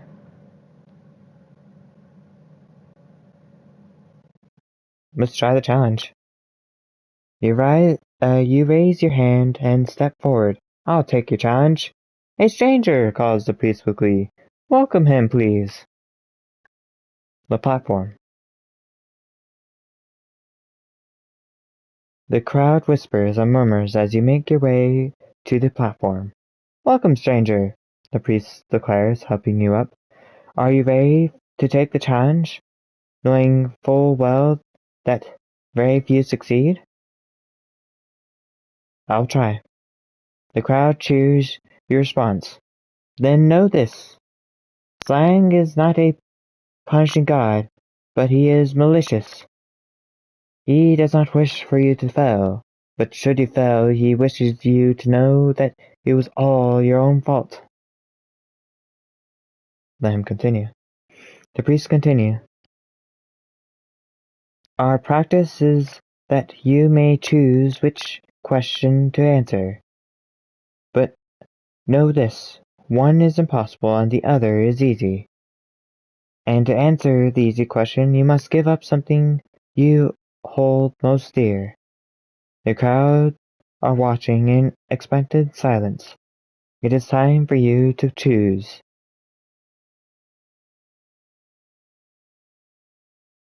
I think if I choose the easy question, I'm going to end up giving up my spellbook. Let's choose the impossible question. I choose the impossible question. The crowd waits expectantly. Then the priest closes his eyes and intones, "What is the answer to the question that has never been asked?" Your heart sinks. The question doesn't make any sense. So malice, silence, infinity, I don't know. Maybe I don't know is the answer.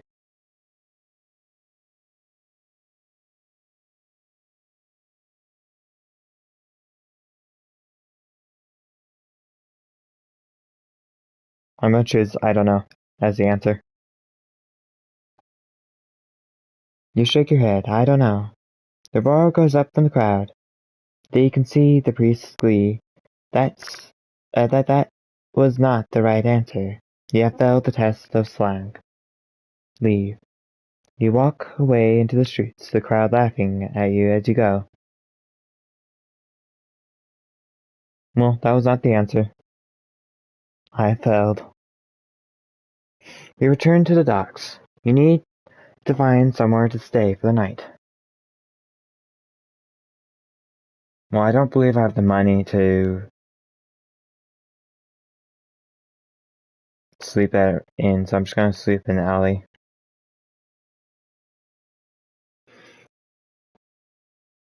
The inns are a cheerful place, however, with roaring fires. Finding an alley round the back of one, you are close enough to enjoy a little heat, and the sound of human company. Sleep. You curl up in a corner, with your back beneath your head, and close your eyes.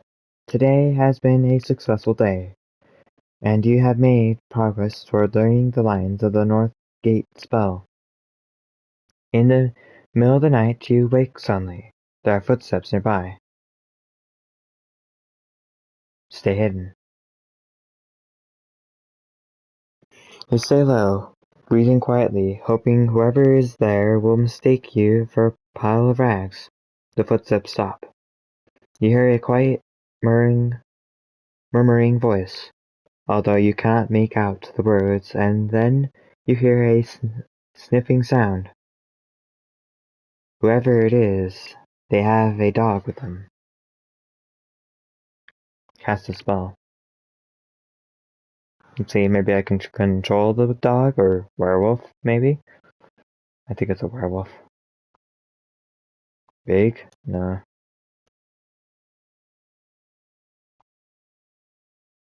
Mud's not gonna work. Don't have any mud. Protect from magic. Okay. What's R? Raz or Rip? Talk all languages. Oh, let's cast this one. You cast a spell, pulling on the wig. The dog is almost on you, but it barks and howls do not transform it into any understandable tongue. Then you realize why. It is not a dog at all, but a werewolf. A human, trapped in animal form. Its howls and whimpers are just sounds, the sounds of a creature in pain. You have just enough time to notice that the wolf is, curiously enough, wearing some kind of armor. Then the creature leaps. You are pinned. Wearing some kind of armor. Oh, whoops. You are pinned. The creature sits on your chest and sword arm with an impossible weight, and whines for its owner to come. Footsteps approach. Something blocks out the stars. Then everything goes black. Continue.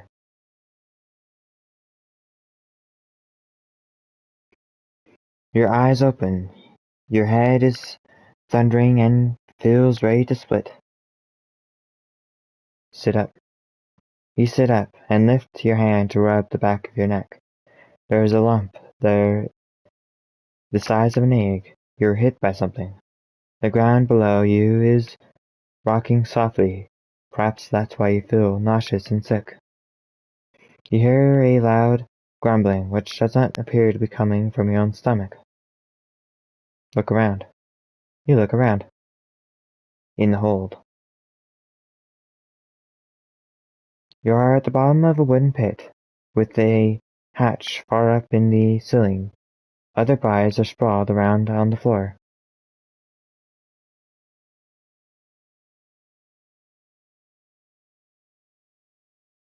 Let's see, what can I cast for a spell?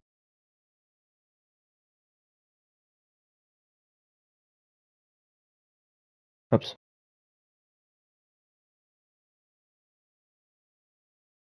Zen? A jeweled, studied medallion. No, I don't have that.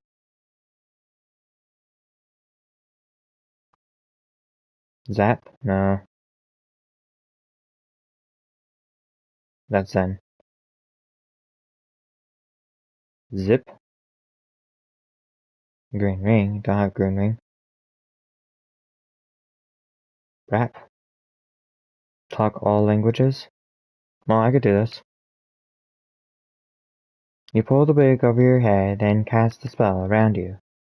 Around you, the strange grumblings and groanings of the other prisoners turn into languages you can understand.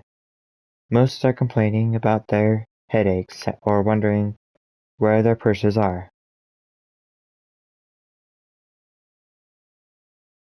Come up with an escape plan. You gather a small group of prisoners together. We need an escape plan, you hiss. So get thinking. They look from one to the other blankly. After a few minutes, a few of them begin to cry. You can feel the spell grip fading. Find out where we are. You grab one by the arm. Where are we? Are you mad? He replies. This is one of Vic's slave ships. We're all going to be slaves. The spell vanishes like a bursting soap bubble, and the other prisoners are back to grunting and whimpering once more. The wooden walls either side creak and groan. You are definitely in the hull of a boat. Someone taps you on the shoulder and look around to see an old man. It takes a moment to place him. It is Thomas, the old soldier you met outside the city walls. From bad to worse, eh? He remarks. I think being trapped outside the city was better than being trapped in here. What happened to you? You ask.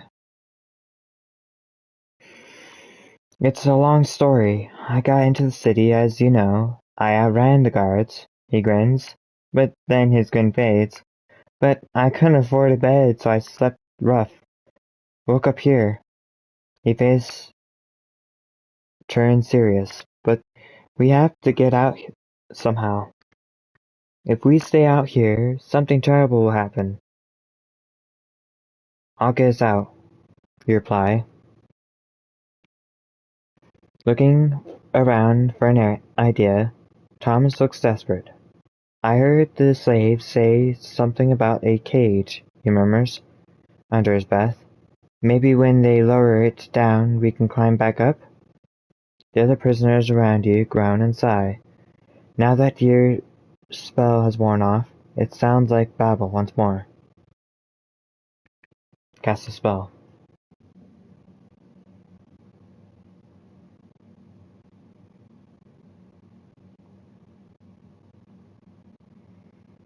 Stop.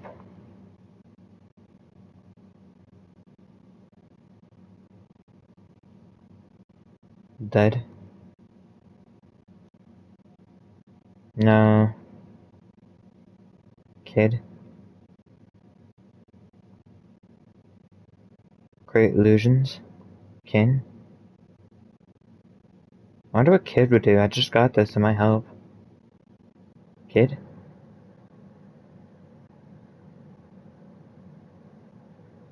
You slip on the bracelet and cast a spell over the mind of the guards above. Create illusion of a flood. You fill his mind with the image of flooding water, as though the ship has been holed and was sinking down. The prisoners around are screaming, pleading to be saved. The cowardly guard takes one look, then rushes away. You hear a loud splash. He's tossed himself overboard. Cast a spell. Nice. Now I just need some other way around.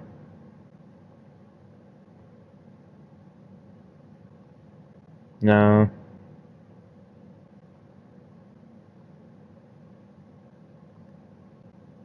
No, that would work again. Rip. Okay, let's do this.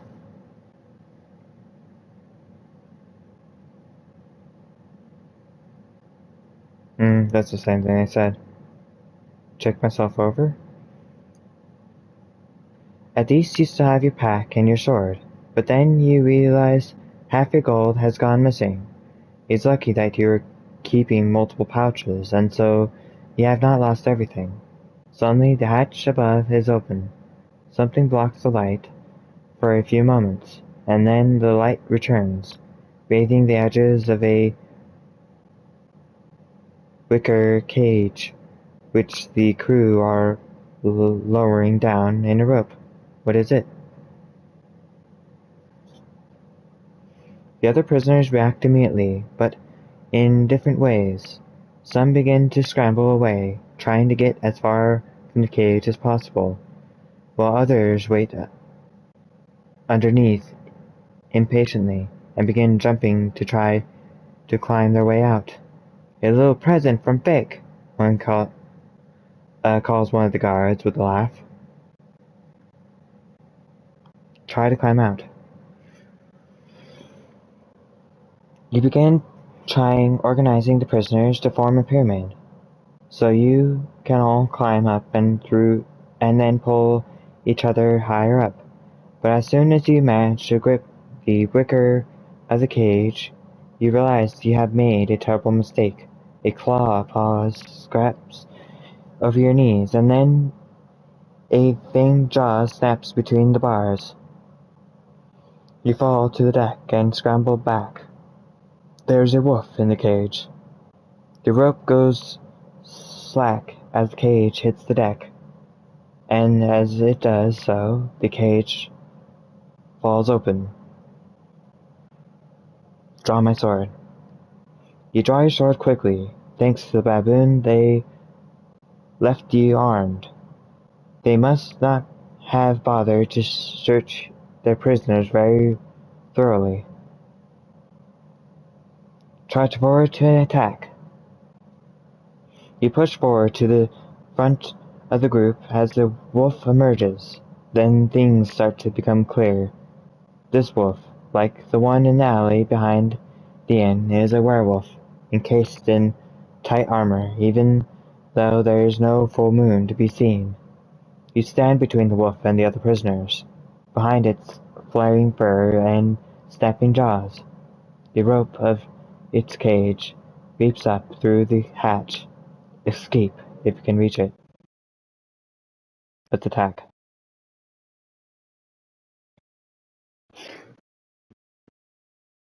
You draw your sword and rush the monster, but it does not engage you.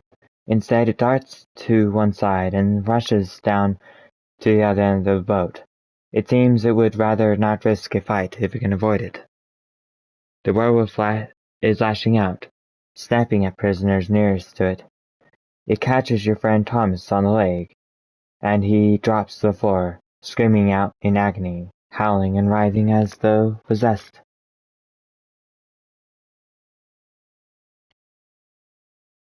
Maybe I should cast a spell to control it?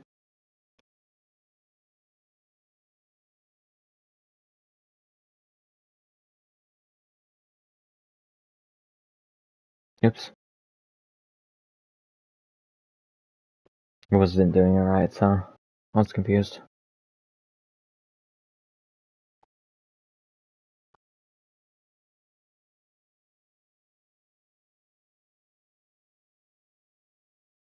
Okay.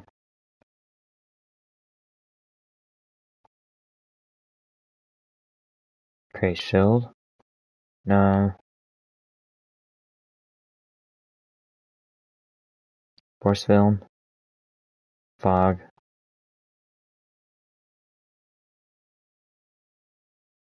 Huff? No. Hot? That seems kinda dangerous. Okay. Close on the werewolf. You fight your way forward through the scrambling prisoners, towards the werewolf at the far end of the boat. Determined to finish the monster off, the werewolf snaps at you and roars. Attack. With the wolf cornered against the edge of the hold, it cannot escape your blade. Now is the moment to engage, but you must be careful. If the werewolf is in the mood to change its victims, then if you suffer a single bite, you too will be turned.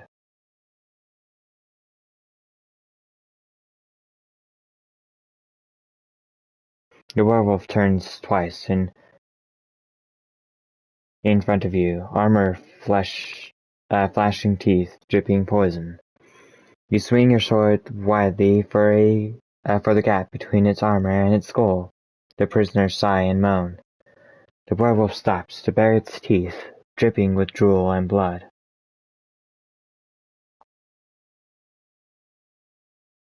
The werewolf charges towards you with its jaws open, trying to knock you back with its weight. You bring your sword about for a wild blow, and the strike catches the beast deep. Okay, hit him again. The werewolf rears back and swipes you like a bear. You turn your blade around for another vicious attack, and the blade lands deep. The wolf is clawing now, baying and scratching at the wood below. It turns about on the spot, scraping its claws against the wood. Block. Oh man. The werewolf gnashes at the air between you. Even the slightest scratch causes your veins to fill with fire. You are shaken but unharmed. It drops back across the hold, snapping and snarling. Let's attack it big.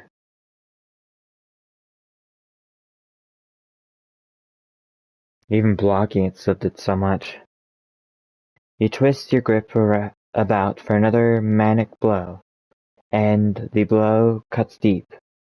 The werewolf lifts its weak head to glower at you with sad and angry eyes. You show no mercy, and skewer it with your blade. Continue. With the werewolf dead, you race for the rope and to climb out, and the other prisoners do the same. Soon the human cargo of Huel are spilling onto the deck. There may be 20 swarthy slavers here, but there are almost 100 prisoners, and they are furious. Your clues have been updated.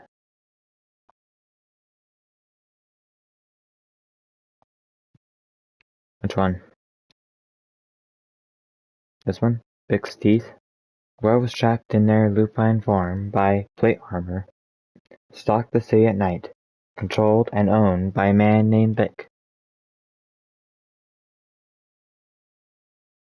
The escaped prisoners overwhelm their would-be captors like rats.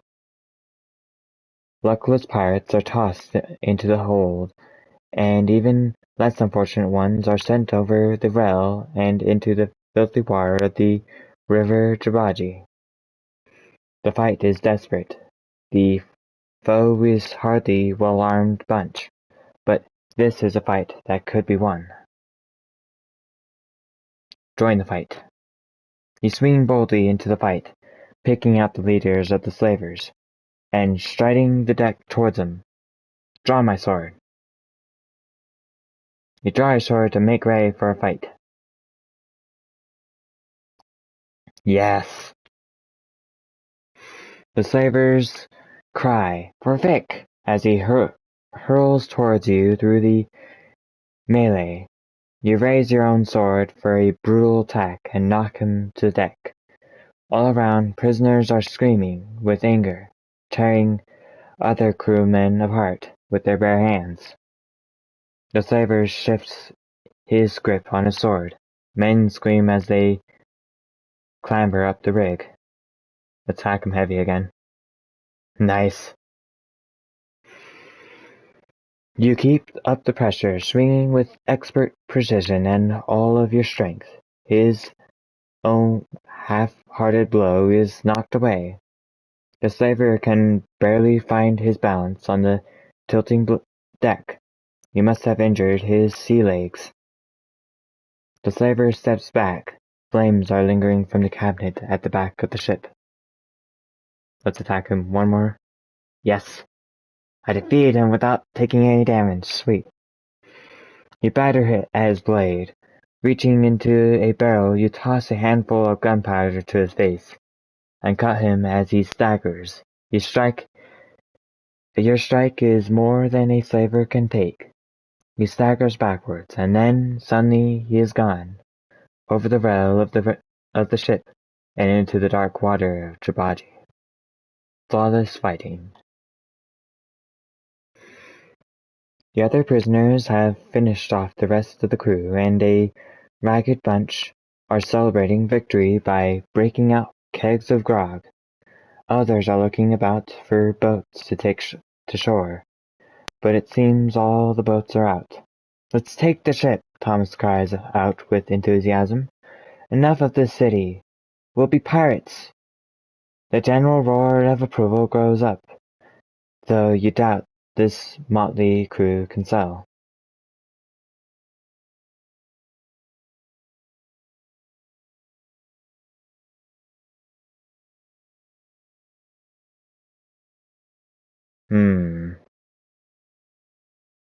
Well, I might rewind it if it kicks me out of the city.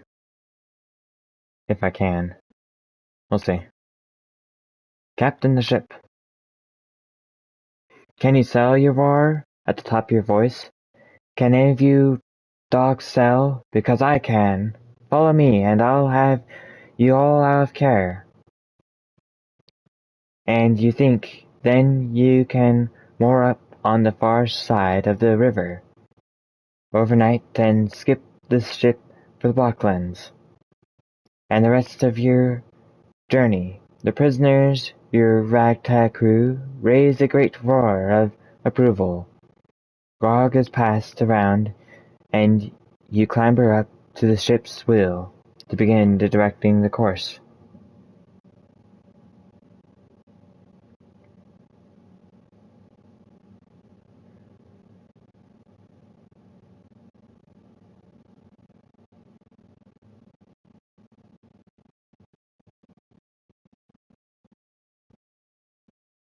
I don't know. I wouldn't mind seeing what happens from this, but I know I'm not going to be able to rewind after the fact. Because once I get out to the next part, it's going to end there. And I will not have solved the goblin problem. So let's steer south.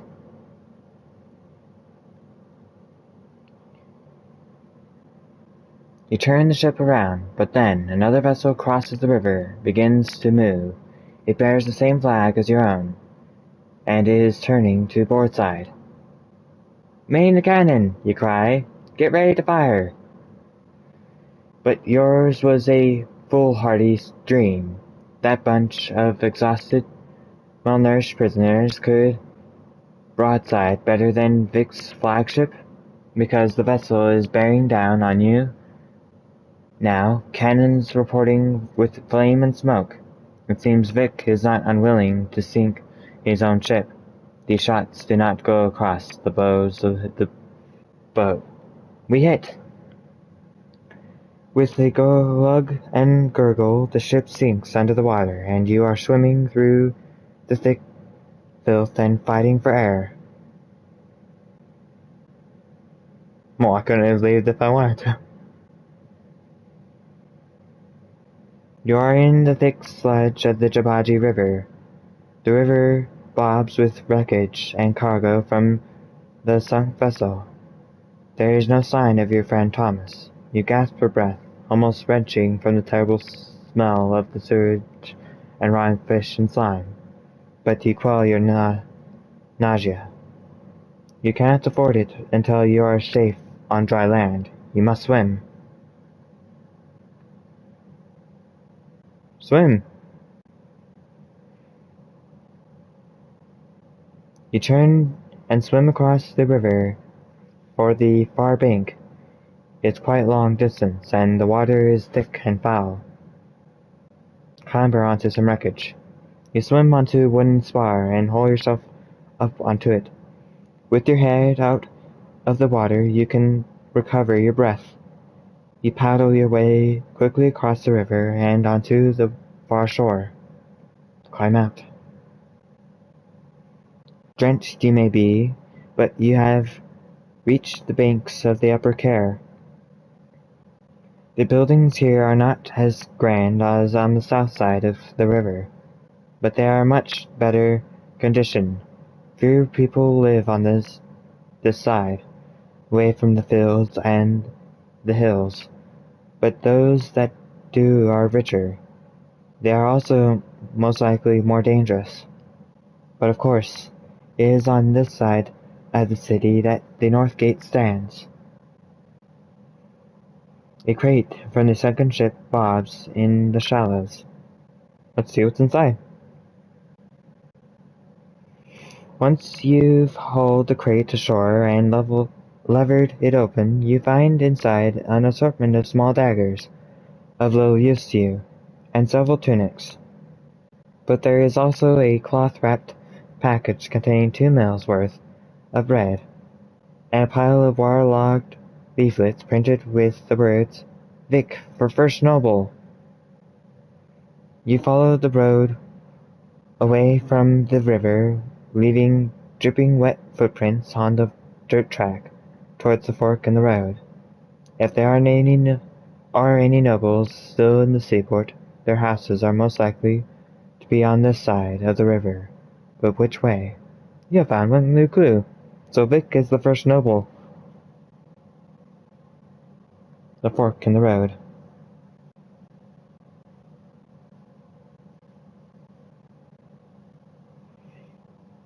The sun is rising over the streets of Upper Care. A few creatures roam this way and that, unaware that they have walked these streets in just this fashion once before. In the corner a spring bubbles with fresh water. Drink from the fountain. I already know it's good, so might as well drink from it now. You cup your hands to the water and drink a mouthful. It is fresh and invigorating, as though the water was enchanted.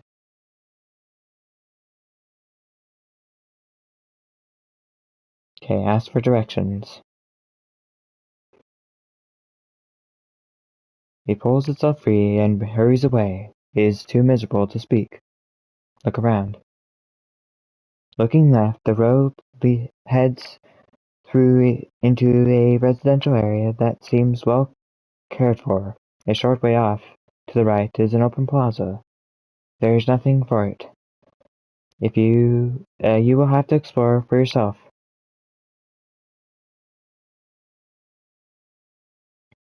So I believe exploring left was the way to the Red Eyes. Let's do that.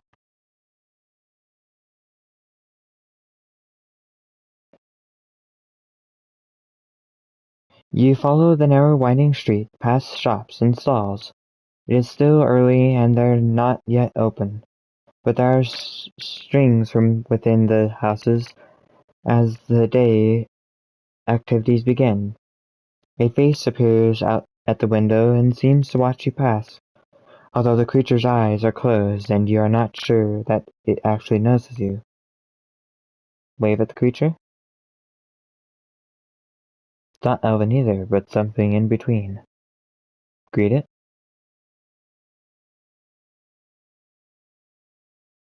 Approach.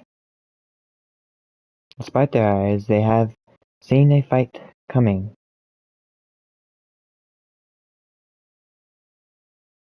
Okay, let's greet the youths. You approach the group boldly. Good morning. You bow your head as you talk respectfully, despite the children being so young. They scoff in return, one of them stepping forward.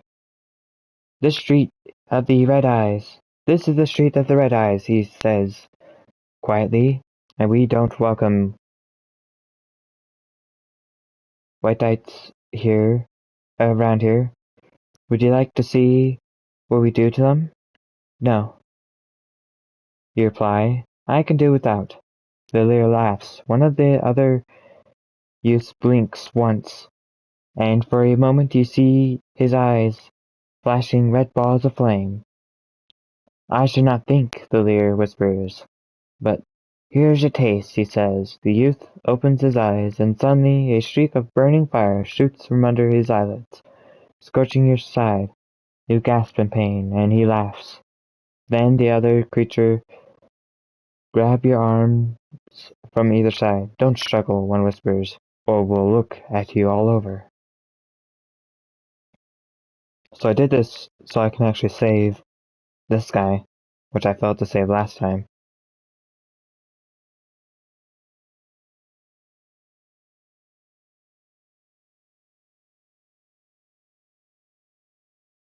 Okay, let's ask, who are you? You're an elven?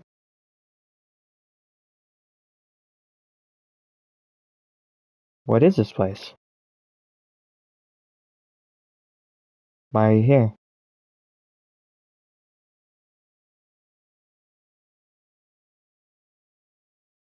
Maybe now you're here they'll let me go. Do you think so? No. He sighs, I don't. How can we escape? You ask. Escape? The elven laughs. If there was a way to escape, do you think I would be here? Try a key. You dig through your pack of keys. Try copper key. The guard's back is turned. You have a chance. Okay, I'm gonna do what I did last time. Put the bucket on the guard's head. Now you cannot see.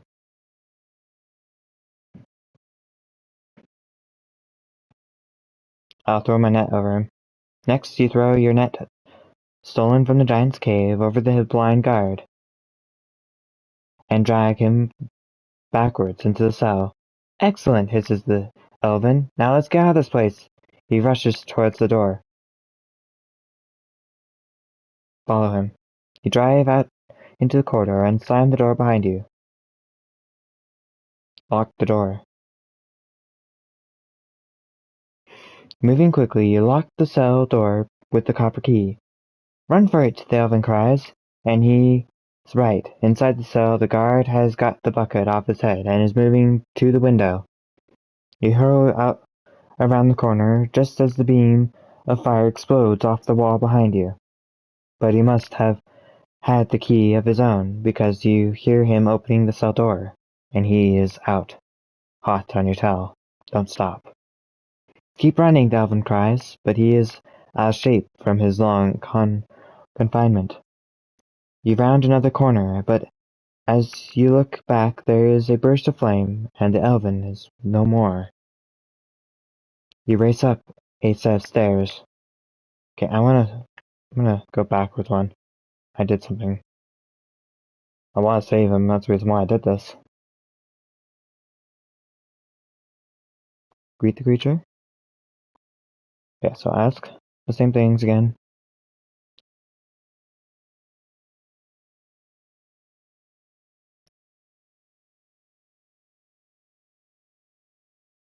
Seems like I have to do it exactly right.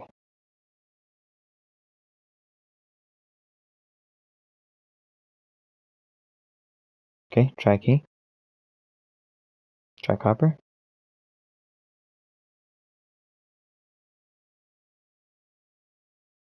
Pick up the bucket.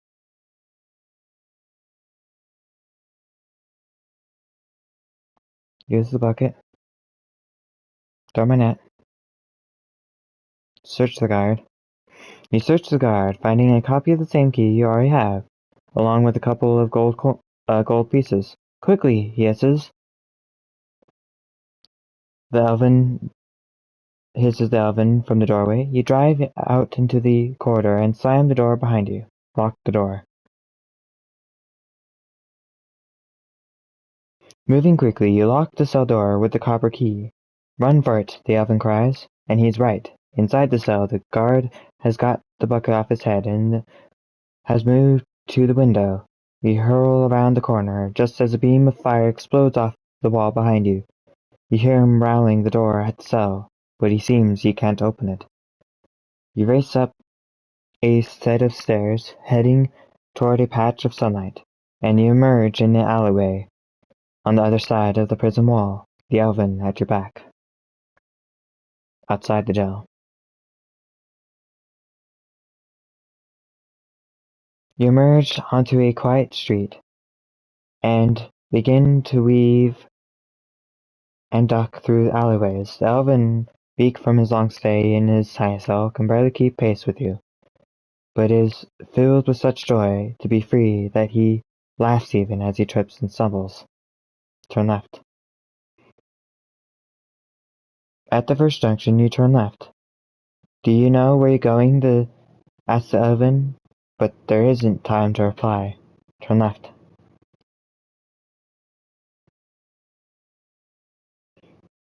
At the next junction, you go left. The elven is flagging. He cannot keep running like this anymore. Go on, he gasps from several strides behind. I'll hide here. Last time I helped him, that got him killed.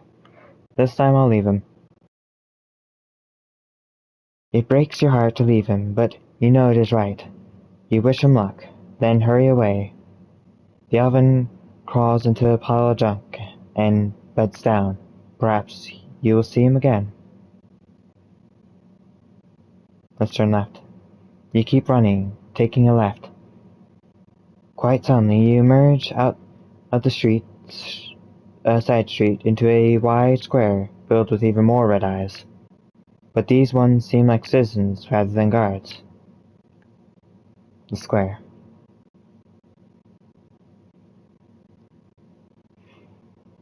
Once again, you stand in the plaza of the red eyes, the heart of the half of the seaport. In all directions, roads lead off. Some, no doubt, to houses of nobles, and others directly into danger.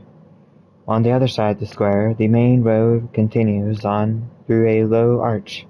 1,000 other alleyways lead off in all directions into upper care.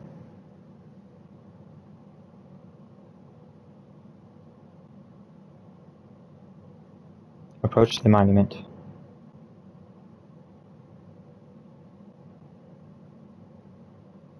You approach the crowd around the monument, which is thick. It is hard to see inside.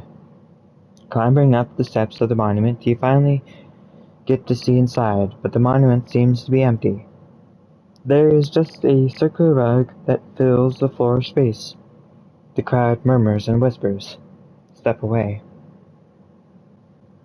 You step away, shaking your head. You can make no sense of it. From a side alley, 2 red-eyed guards burst from the square, looking hot and bothered. They turn their faces this way and that, but don't seem to be able to catch your scent. A moment later, they dive back into the alleyway to continue the hunt. You have lost them. Leave the square. You look around the various exits from the square.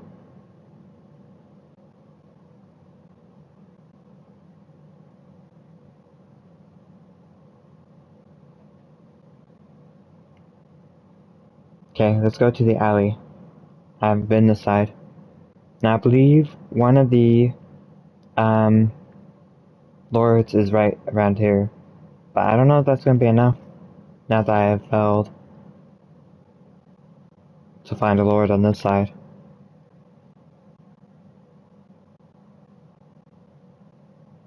You choose a random alley on the right-hand side of the square and slip into the shadows between the tall buildings. The houses either side are well built and well defended. There are iron railings on the windows, and some even have arrow slits and portcullises. One householder has dug a moat across his front door.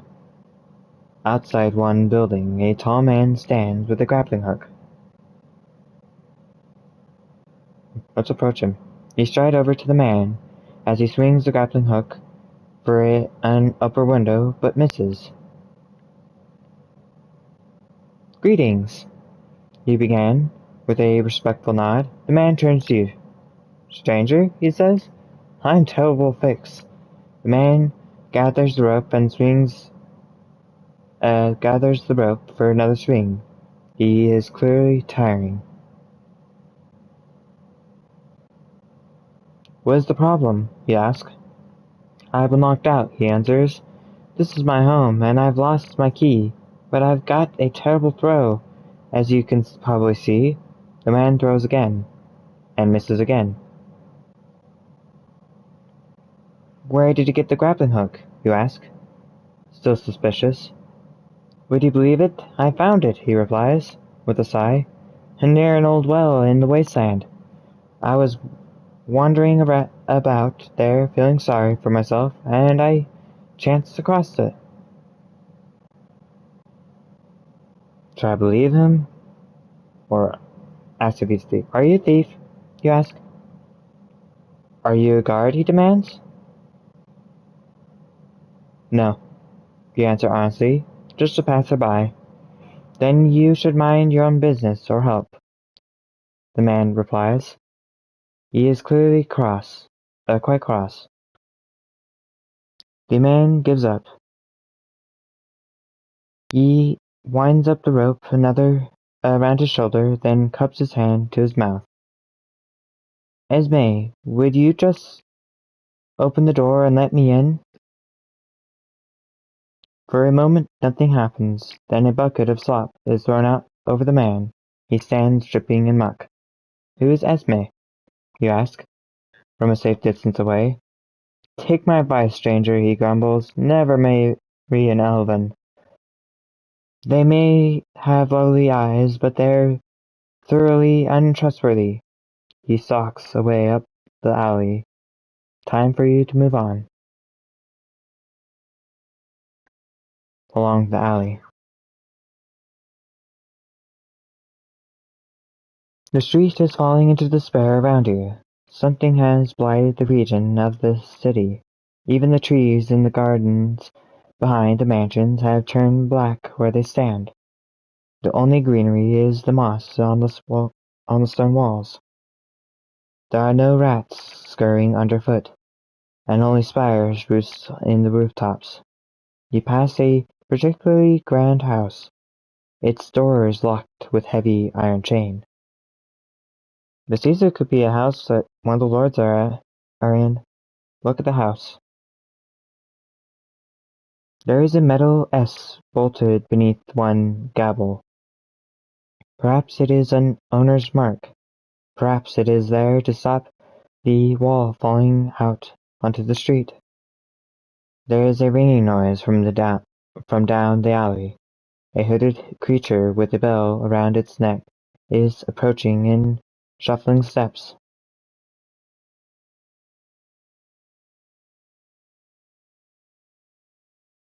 Look at the creature.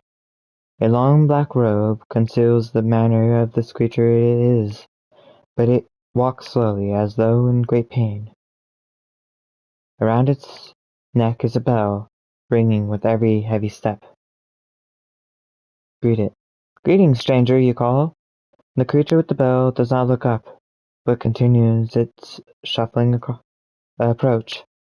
Now the creature is close. You can hear its sighing, painful breath. Open the door to the house. The door to the house is locked with a heavy padlock chain. You try to pry it with the tip of your sword, but achieve nothing. As the hooded figure passes, you smell the same terrible stench of death you encountered in the village of Rustanti in the hills. You step back, not wanting to brush the cloth as the creature passes. Cast a spell? Maybe it can open up the door. So it's like the plague or whatever. I had to pray to get rid of it. Oops. Cast a spell.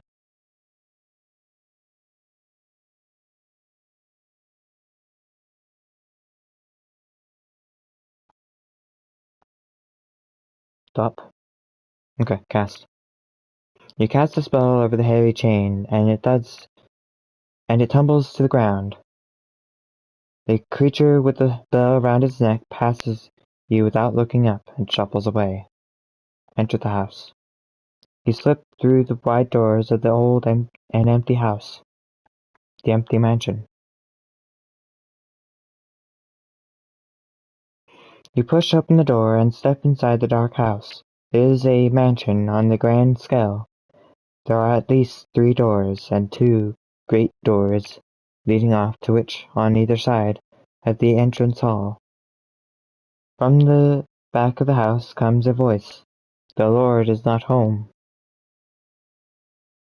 Who's there? You call. The figure shambles forward, resolving itself out of the darkness into a tall ogre wearing the livery of a manservant. His eyes are tightly closed. Lord Shiva is not home, he intones once more. Please leave. Lord Shiva is dead, isn't he? Indeed, the creature replies. He will not be returning for some time. I need to know his spell line. I need to know his spell line for the North Gate, you explain. The creature nods. I believe the Lord knows such a line, but he is mostly dead, and I do not know it. Mostly? Indeed. The creature nods. But I hold out every little hope. My service will continue regardless, of course. As he speaks, you notice a flash of metal from his neck. Some kind of collar made of strange dull-colored metal. Then the collar is covered up by his shirt. I must now ask you to step outside, he declares, gesturing at the door. Where can I find him? Try Necropolis, the creature replies, but my lord does not take kindly to visitors without an appointment. He nods to the door once more. You leave the house and return to the street. The creature with the bell has gone. A narrow alley opens up to the left, slipping between the buildings.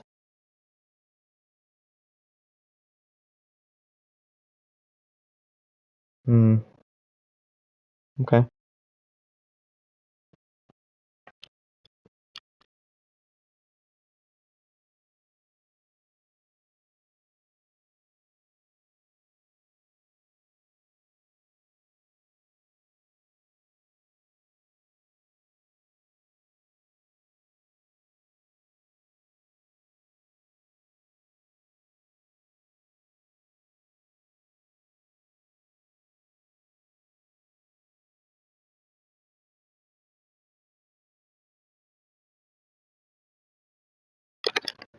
Okay, let's follow the road. The buildings are thinning out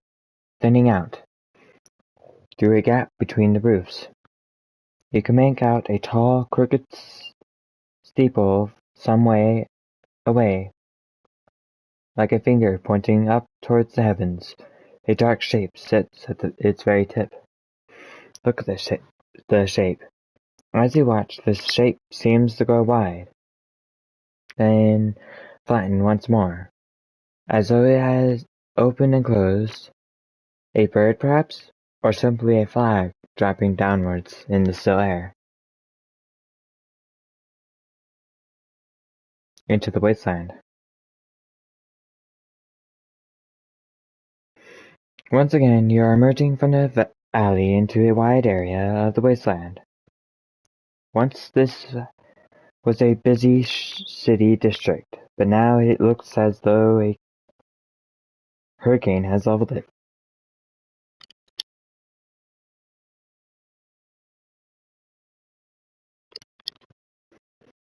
Nothing stands higher than head height.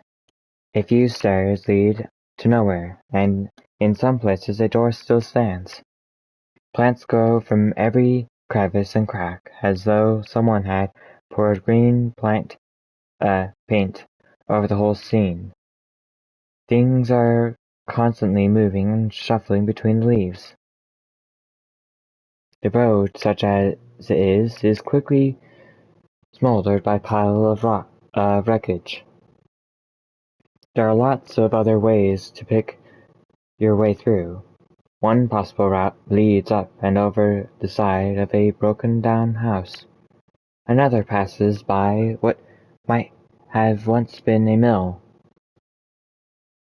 You could have to climb over the mile mill to continue this way.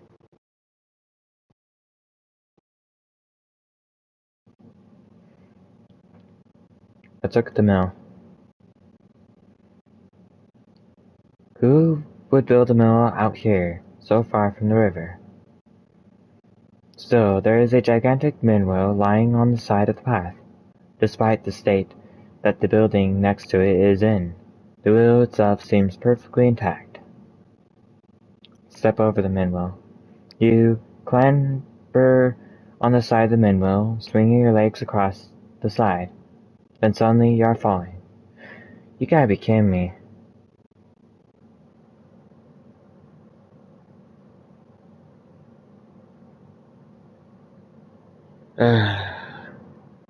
Don't like this area.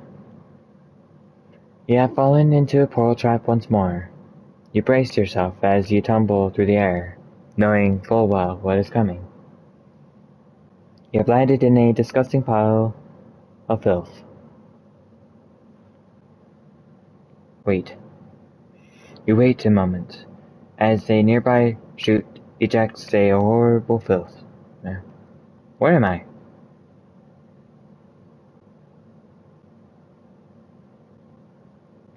Make a move. Tunnels disappear off into the darkness. Let's hide.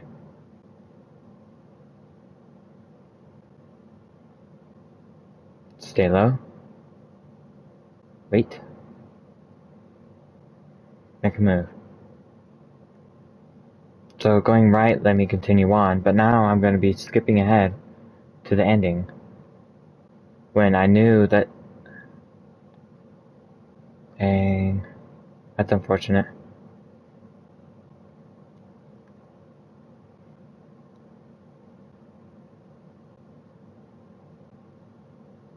Let's try the right, because I already know left goes closer to the gate. The right fork. You splash on through the water, then suddenly your foot strikes something. The base of another wooden ladder sitting in the fork. Climb the ladder. Before you climb the ladder gratefully, running up like a rat. You get up about halfway before your foot goes through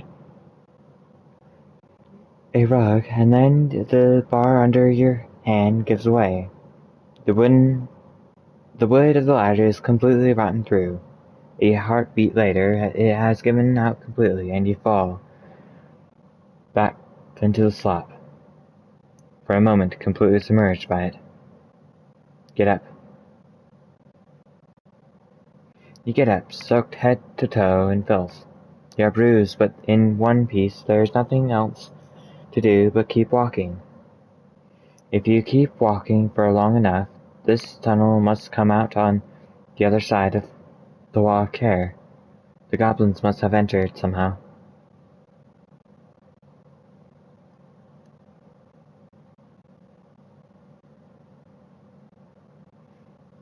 A bending passage.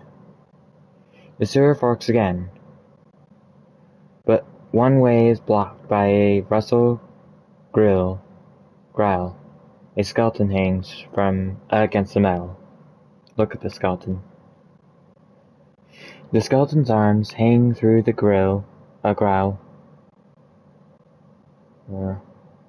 with the rest of its body on the far side. Looking closer, you see that its wrists have been bound by decaying leather bonds to the metal. Untie the skeleton. You untie the poor creature, snapping its leather bonds easily with your hands. The current tugs at the skeleton, and it drifts away down the sewer beyond the growl, arms trailing out behind it as if it was trying to swim back. Look at it. The growl itself is sealed and has no doorway. Why was the creature trying to reach through? Who was standing on this side to tie his arms in place? Look below. On a hunch, you look below the filth at the bottom of the growl. Perhaps the creature was handing something through, but you find nothing. Which way now? Follow the sewer? The sewer continues for a distance, then ends in a sawmill growl. There's nothing more here. Turn back. You retrace your steps to the bend beside the growl, but move. Which way now? Turn back. You return to the junction by the rotten ladder. Another junction. A thundering sound announces water nearby. The sewer forks here. To the water. You follow the sewer. The noise of the falling water grows louder until you're standing at the foot of the plunging waterfall. Examine the water. The water falls from great high above. You must be below a lake or a river. You move away quickly before you are deafened. I don't think it's smart to drink that water. Turn left. You make your way along the sewer. In the distance, you hear a dull, groaning sound.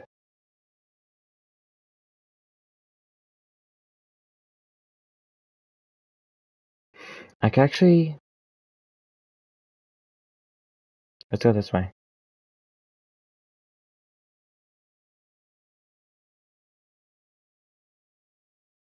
Oh.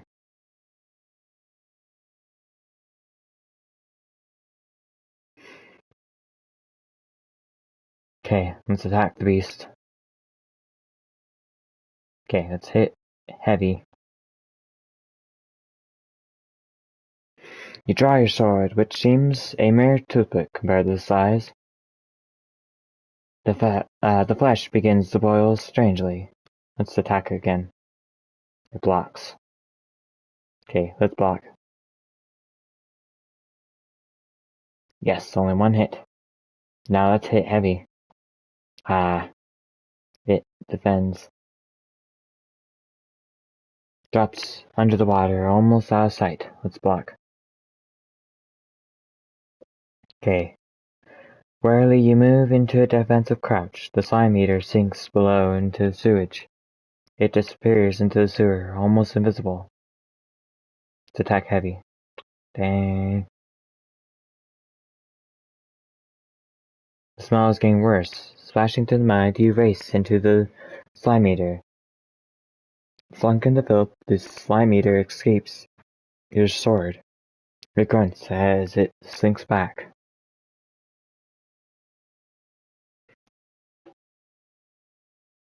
The water around the monster begins to move.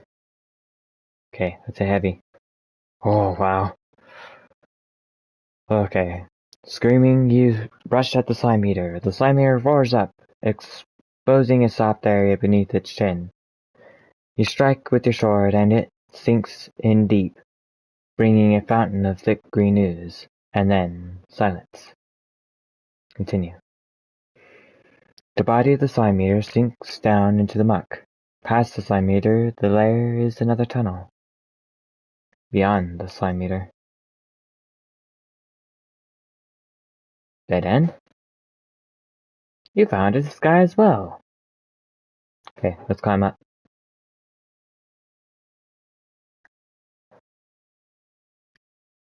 Halfway up, you stop for a rest. Let's pray for aid.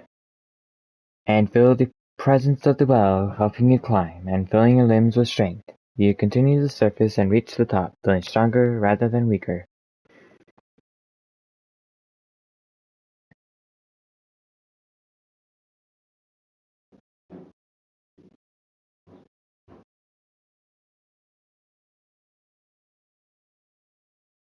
You have emerged from the sewers into the wide area of the tall trees and short headstones surrounded by a tall ironwork fence, overgrown with ivy and gripweed. You are in the necropolis of Care. It is the city of dead. Okay, let's explore the graveyard. Look around at the gravestones. Okay, let's again try to do what I did last time. Explore the newer graves.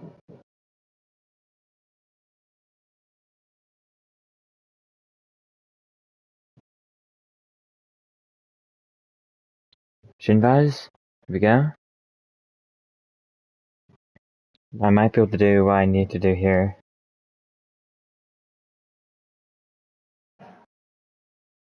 Look at the ring. Make a move. Okay.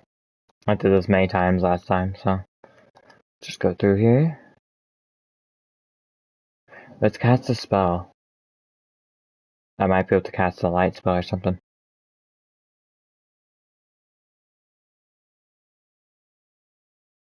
Protection magic. He went straight through stuff like that. There's not a fall from my understanding.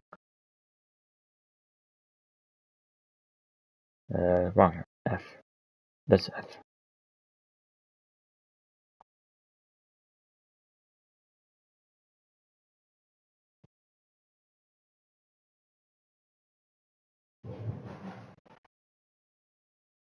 No, I don't want to go S. Oops. Okay, let's go downstairs. Let's let it close. You hear chains.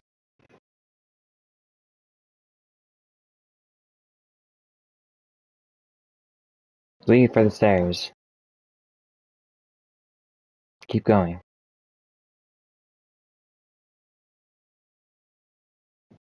Keep going. Right. Okay. I might not be able to do anything here. Let's check the tinderbox. Don't burn anything. Right. You gotta be kidding me. So I have to have something else to be able to do this. That's not cool.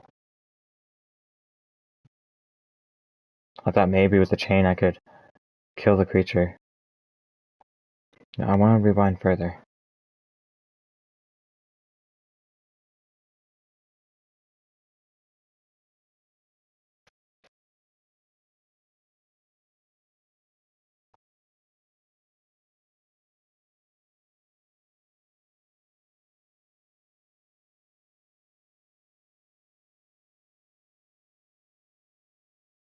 Oh, whoops. You turn to see the door is swinging shut. You run for it, but there almost isn't time. By the time you reach the doorway, the gap is barely a cubit wide and still closing. Recklessly you dive into the tiny gap, but it's too narrow, and you are stuck in the doorway. As a heavy stone slab continues to move, you are certain you hear a chuckling from under the earth as, one by one, your ribs snap like dried twigs. You have been crushed. But close. In the dark.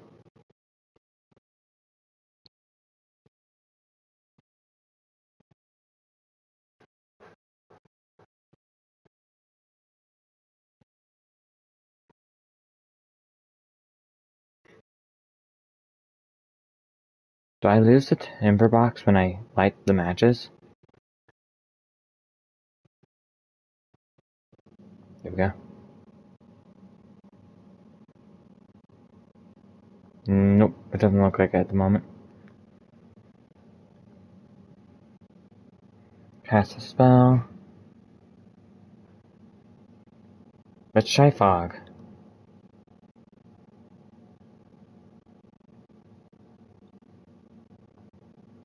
Fog. Cast. The room is dark already. You cast a spell and make the darkness even deeper. But at least you can see through it yourself. Blue for the stairs.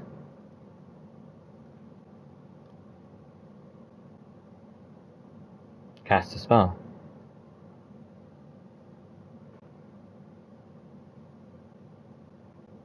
Maybe fog again.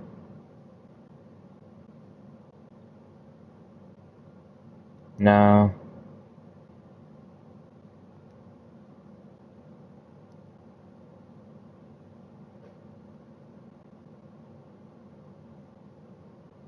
Okay, let's try hot. Cast. It tightens. Bite. Scream.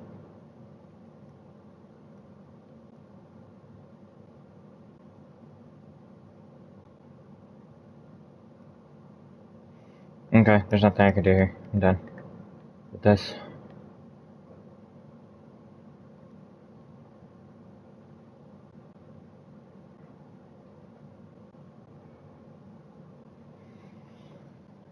Maybe we can find something else here?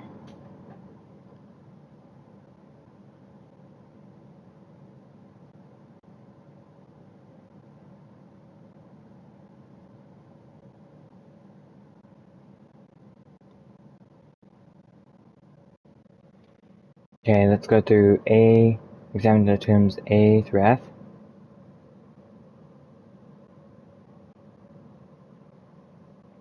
G to N.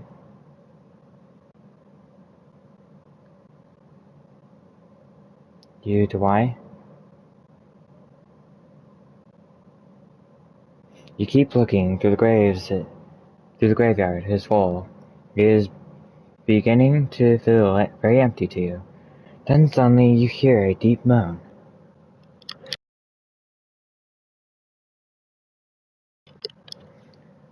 And the rattle of chains. Something is clouding the air in front of you. It is a dark wraith.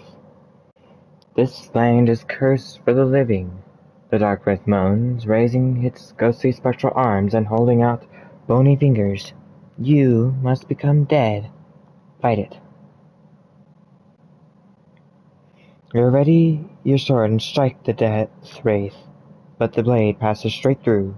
Of course, only silver weapons can harm the spectre. Try the silver chain.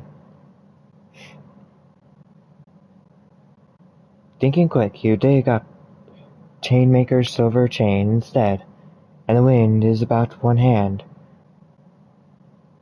The dark wraith, death wraith, not dark wraith. Death wraith grins and leers closer. Block. The death wraith drifts forward, one hand reaching for your neck, and the other holding its blade aloft. It howls with icy rage as it approaches, knife outstretched. You gather your wits and drop into a defensive crouch. You turn most of the blow, then adjust your grip and try to settle your nerves. Wow, my attack's small. Let's hit him with 2. No! I don't do damage either because I didn't do enough. Your dark wraith is at your throat. Your own attack is thrown aside. It stabs out violently. The pain sends you're staggering across the yard. It reaches out the long skeletal fingers. Well, I will come for your blood, it hisses. I'll suck you dry. Okay, let's hit big.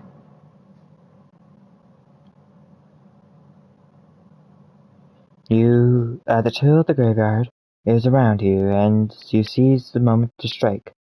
You charge forward. You cut across the cruel blade. and the wraith moves between the headstone. The death wraith does not bleed, but it seems to flicker. It's blocked. You stretch your chain between your two hands. The death wraith wails and sings as it slashes its blade backwards and forwards. You parry the flash of the sparks and metal. Something dark flares across your face. It leans forward with crooked hands. Your heart will be mine, the wraith hisses. It will stop. It's hit with 3. You ready your chain to strike. Finding the wraith's thin form, you lash the death wraith with your length of your chain. You move above its dagger. The death wraith shimmers for a moment, its skull masking seeming to slip. Block. You drop back. The death wraith grins skull-like teeth as it slashes its blade backwards and forwards. You counter quickly. You breathe out heavy. It reaches out with hooked, bony fingers. I can taste your life, the creature wails. I'm hungry. 3.3. 2. You secure the chance to attack. You whip the chain and you cut across the curved blade. The death wraith is growing paler and more gray. You are injuring it. Let's block. You fall back across the grim yard, staying low. The death wraith moans and groans as it slashes its blade backwards and forwards. You defend the blade, cutting notches in the soft silver of your chain. You stumble and fall. The wraith grins its bony teeth. It can smell the approach of death. It leans forward with long hands. Hit big. Yes. You prepare your chain to attack. Connecting with the creature, you power at the wraith with a final strike. The creature wails and moans and seems to vanish on itself. The air is suddenly a little warmer. Continue. You hurry back onto the path before the creature can rise again. In the fields of the graveyard, you see other specters rising from the earth. Escape the graveyard. Do I still have the chain? Yep. So I could keep the arrows, maybe. Beside the gate is this used well, perhaps once used to draw water to wash the bodies before interment. Let's ignore it. Beyond is a deep forest. That's where it came from. Follow the road.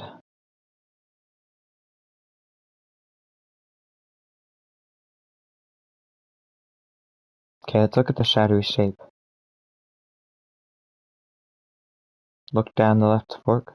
Looking left, you distant flicker torchlight through the trees. The north gate, perhaps. Night is drawing in. You should get moving. Things whisper between the trees. Okay, let's try to the temple again. This time the temple thing should be angry. Look for an opening.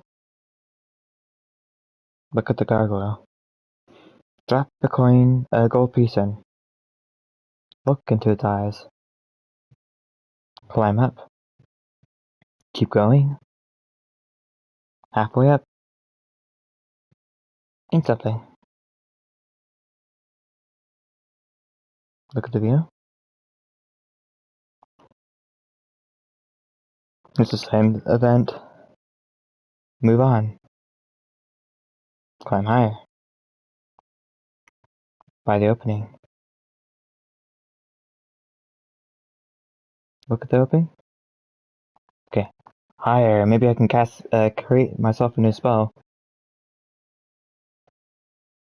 Look at the stars. If you're a true mage, and not a mere sorcerer, who knows what spells one could weave at a spot like this? Try to fashion a spell. You lean back and look up, trying to recognize the stars from your studies. Cast the spell.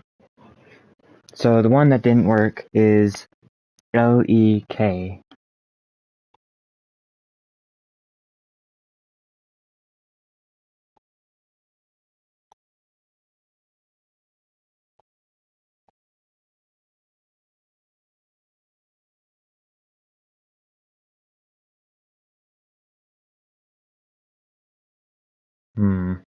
Maybe we should try for something else. T, perhaps? Tar? Tack? Tur? Tuck? Just try and see if any of these can... Tear? Tech? Nah. P? Peck? Pure, maybe? Let's try P-E-R.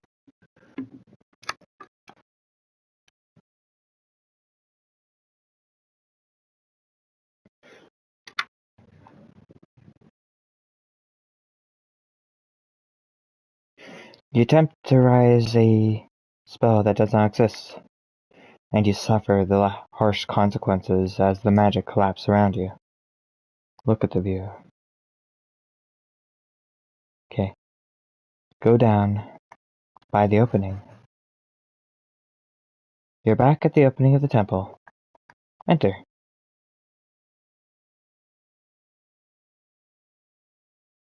Wait and listen. Okay, go inside. I'm gonna fight a snake. Let's see, what happens if I hit it with a heavy attack? 4 damage. You enter the temple, but the snake still manages to catch you by surprise, launching itself from the crackling in the ceiling behind you. The temple snake snaps and hisses at the air between you. You swing out widely, hoping to chop it in two. As it also shoots forward, the snake lashes out wildly in its agony. Is it big? Yes. The temple snake is retreating, but you give chase. Launching off your heels, you lunge off the beast's neck. With a weird scream that echoes around the cold stone, the snake dies, its head crashing to the floor.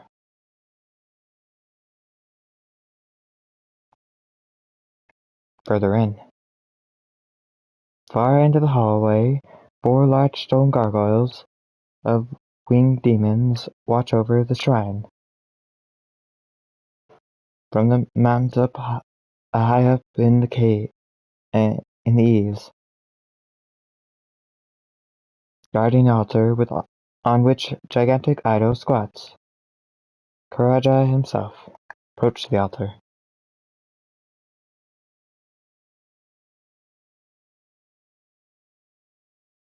Avoid circles. Okay, so I avoid the circles. Okay, read. So I believe I figured this out last time. I remember. So it goes left eye, right eye, forehead, lips.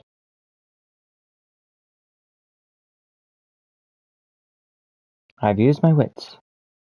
The god laughed softly. My brother Pashna is the god of thieves and tricksters. But you are in my temple today. I will answer 3 questions if you have questions to ask. You take a moment to think over everything you have learned and not learned about the Northern Gate spell.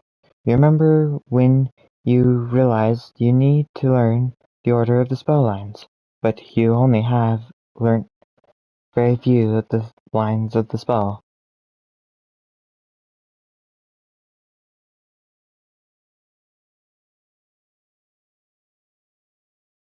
Okay, we already know there's no guards at the gate, it's goblins. We know how to avoid the portal traps. This would be nice to know.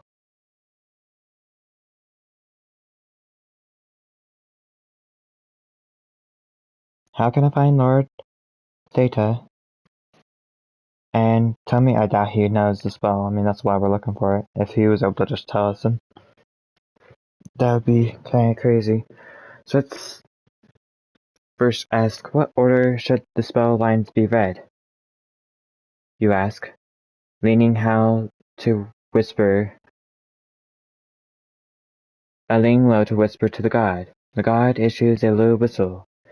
That is very important thing to know. The lines were given out to nobles in reverse order. The first line. Okay, I'm gonna write this stuff down.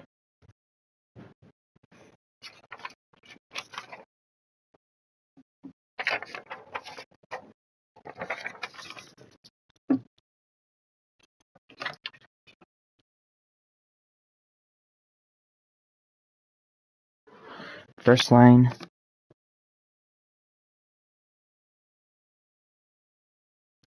To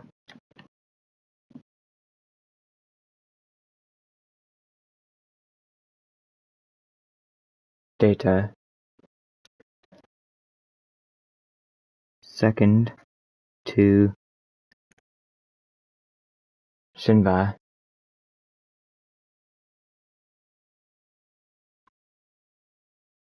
Third to Lorag.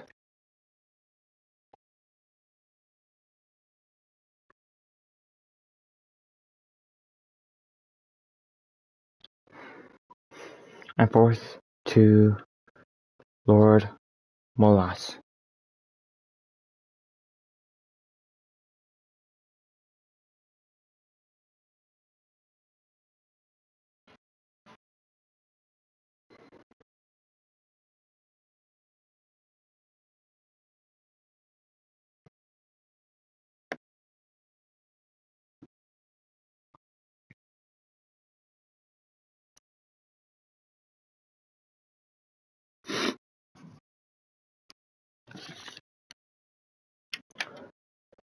The god waits for your next question.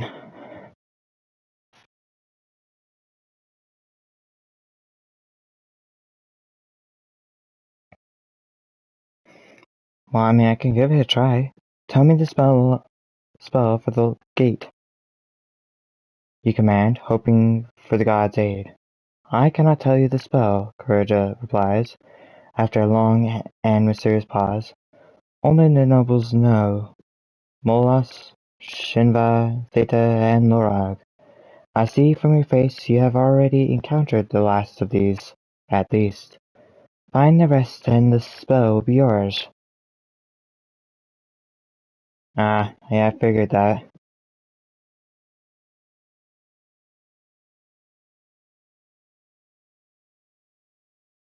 Okay, so let's see who's Theta. One of them might be one I've already met and was trying to get to, but took the wrong path. Yeah, Theta I already know of. Theta's the one I met.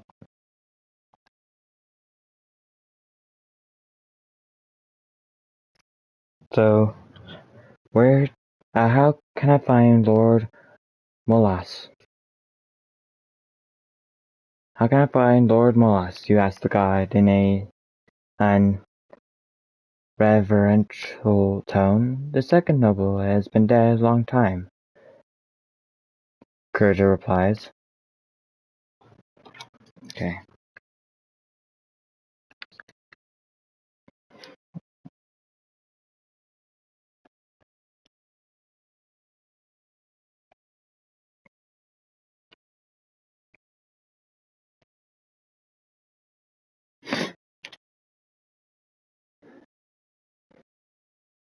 Kurja replies softly. Although he does not stay dead, he moves around the lower part of the city. A half-decayed, half-animated corpse. The great silence descends across the room, and then the god speaks once more. Now, he intones, I have a question for you. You have completed my ritual. Do you wish to enter my worship? What sort of god are you? Courageous seems to almost smile. I am the god of grace, he replies. There is few as generous as I. Cool. I got higher power trophy. I wish it. Very good, Courageous intones. There is a moment of quiet humming that rolls around the temple until it becomes almost too much to bear. Then a moment later, you feel as the god's presence inside you. My aid comes with no price, but there is a condition: you must act graciously enough to receive it. A great sense of the well-being floods your body. You turn your head out of the temple floor. Outside the temple. You return to the opening of the temple. Climb back down. You climb back down. As you're going. Halfway down you pause to rest. Climb back down. You have seen enough. You climb quickly back down the steps and retrace the steps to the fork in the road. The fork. The mud underfoot is stamped with footprints, and in between them the prints of many paws. The road to the gate.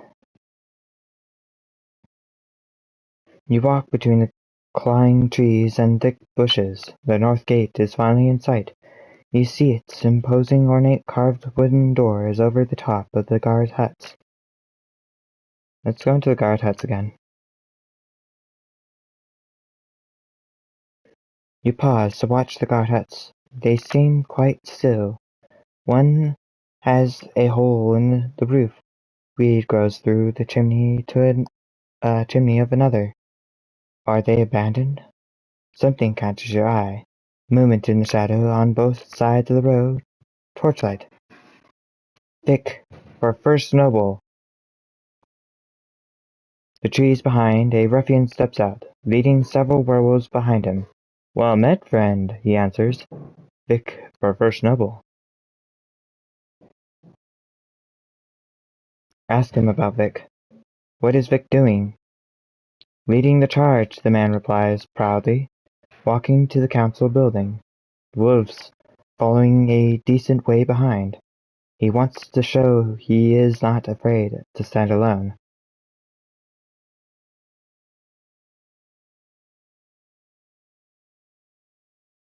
They will kill him. They might, the man agrees, except the council is long gone, and the army are leaderless. They will run like rats. With that he whistles to his wolves and sweeps away into the night. You breathe a heavy sigh of relief. The northern gate. You've reached the northern gate once more. The ground is empty, still. The goblins have not yet risen. Off to one side is a well. Wasting no time, you stride over the gate. You reach the other side of the clearing unscathed. Force open the doors. I don't have the spell. Set the spell.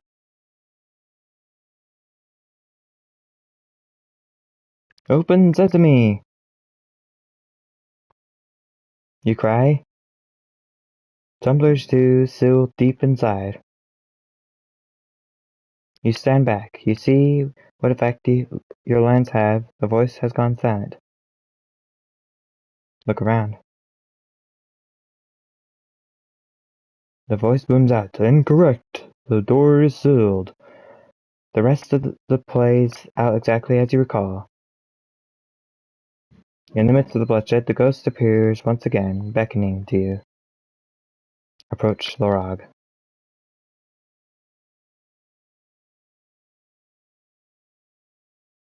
I had hoped you would be the man for the task, the wizard says, but I see you're not. You must leave the city. There is no hope. Oh.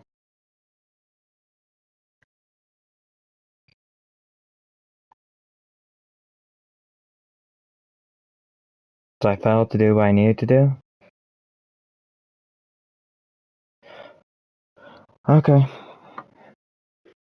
Well, thank you for watching. Please leave a like and subscribe and leave a comment down below. Tell me in the comments what you think of like the time travel. Honestly, now that I've gone through it again, I'm not too thrilled with it. I feel like I am forced into this path rather than doing it, although I still didn't even achieve what was needed.